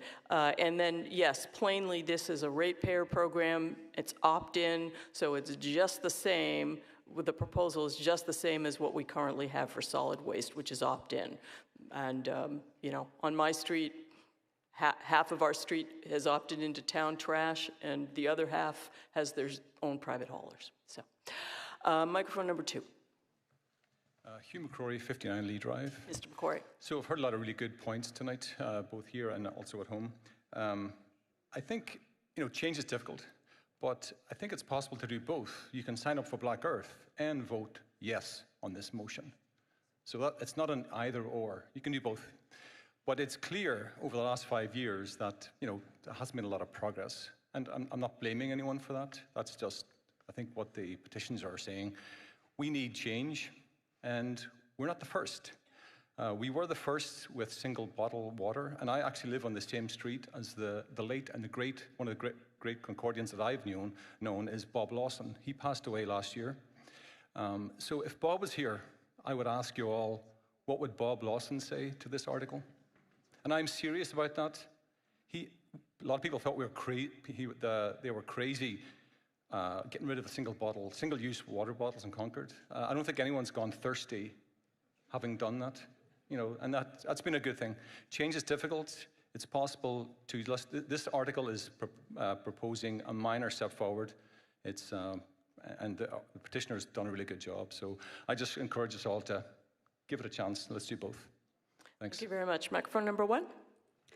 Gwendolyn Humphreys, 400 Hayward Mill Road. I have a 6-month-old nephew, and I look around at the world, and I do not know what we are leaving for him. And with all due respect to everyone in the room, including me with Grays, I trust these kids to know what the world needs to go to, because they're going to have to live in it too. And I am really disappointed in what I'm hearing from the town tonight, from the town government, that is, because I'm hearing it'll take too long, it'll cost too much, we can't do it. And if we don't do it now, it will take longer. If we do it now, it'll take as long as it takes. And it'll cost what it costs. There are grants from the presenter, from the state. The presenter mentioned this more than once.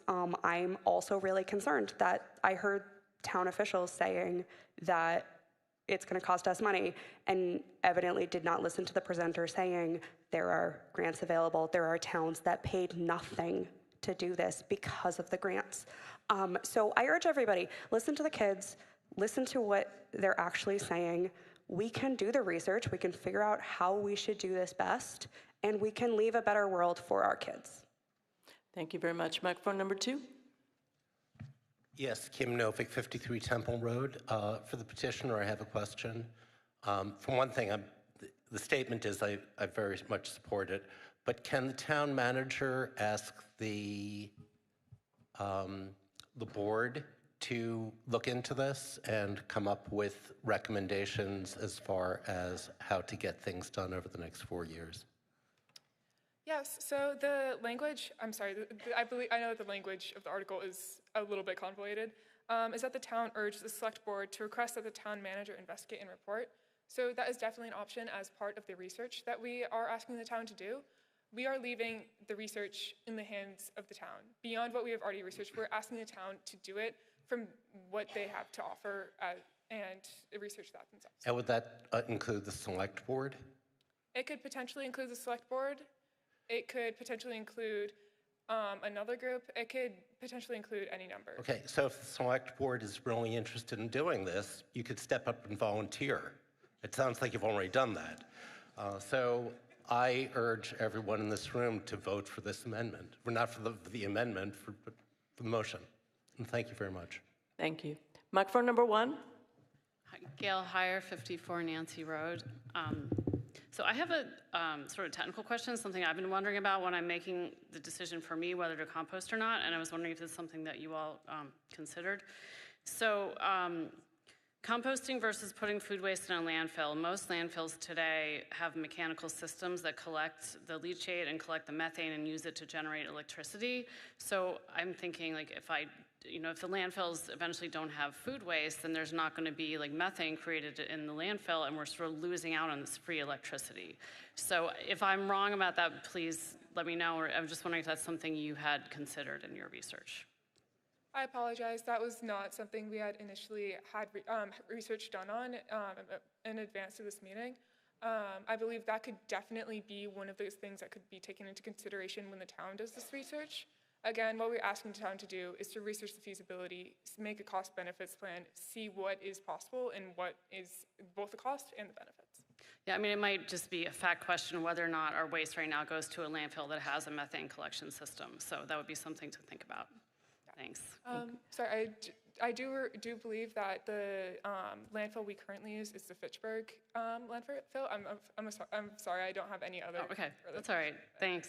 Thank you. Microphone number 2. David Allen, Heathbridge Road. Mr. Allen. Thank you, ma'am.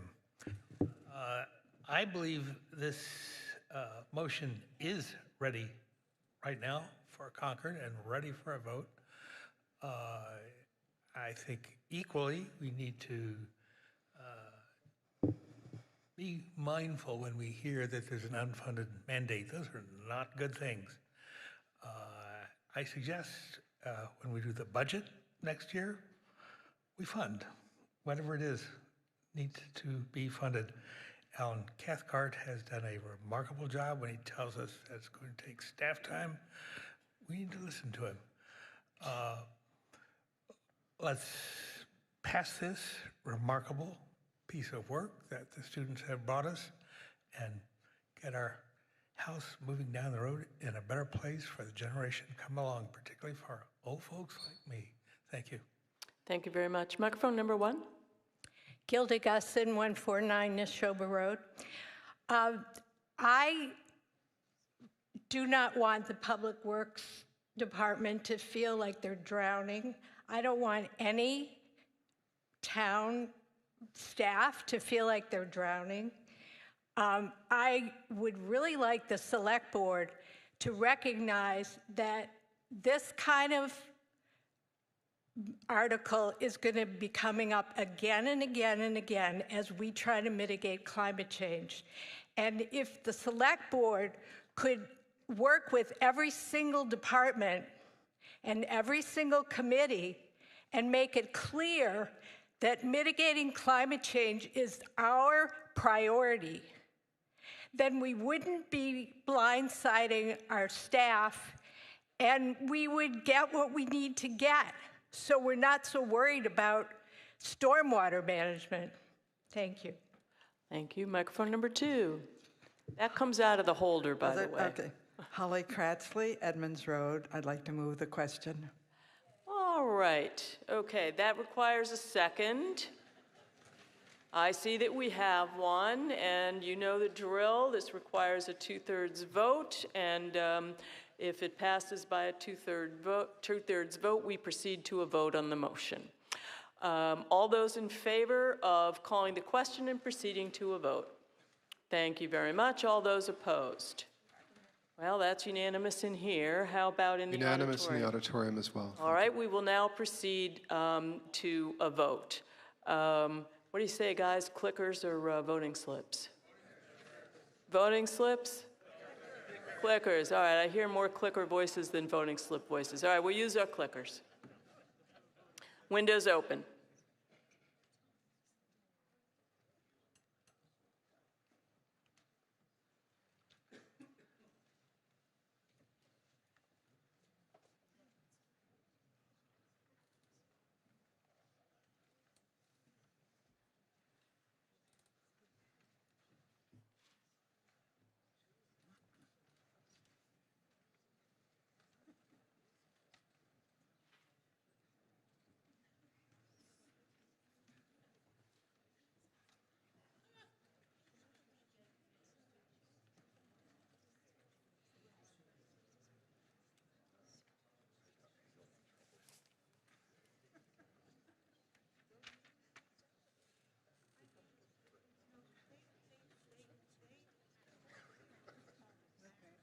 All right, we'll close the window.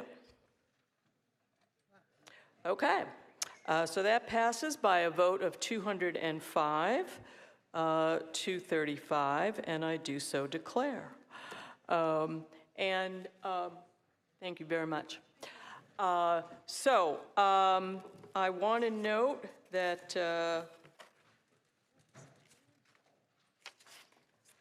we have addressed Articles 43 through 48 on the consent calendar. That takes us to Article 49. And I don't have a motion under Article 49, and I therefore declare that the meeting is taking no action on Article 49. We have addressed Article 50 on the consent calendar, and that concludes the business of 2026 Annual Town Meeting. And I will entertain a motion to dissolve the meeting. All right, all those in favor? Excellent. We are dissolved. Now, MMN, can you put up the QR code for the town meeting survey? Thank you very much. Take the survey, guys. Good night.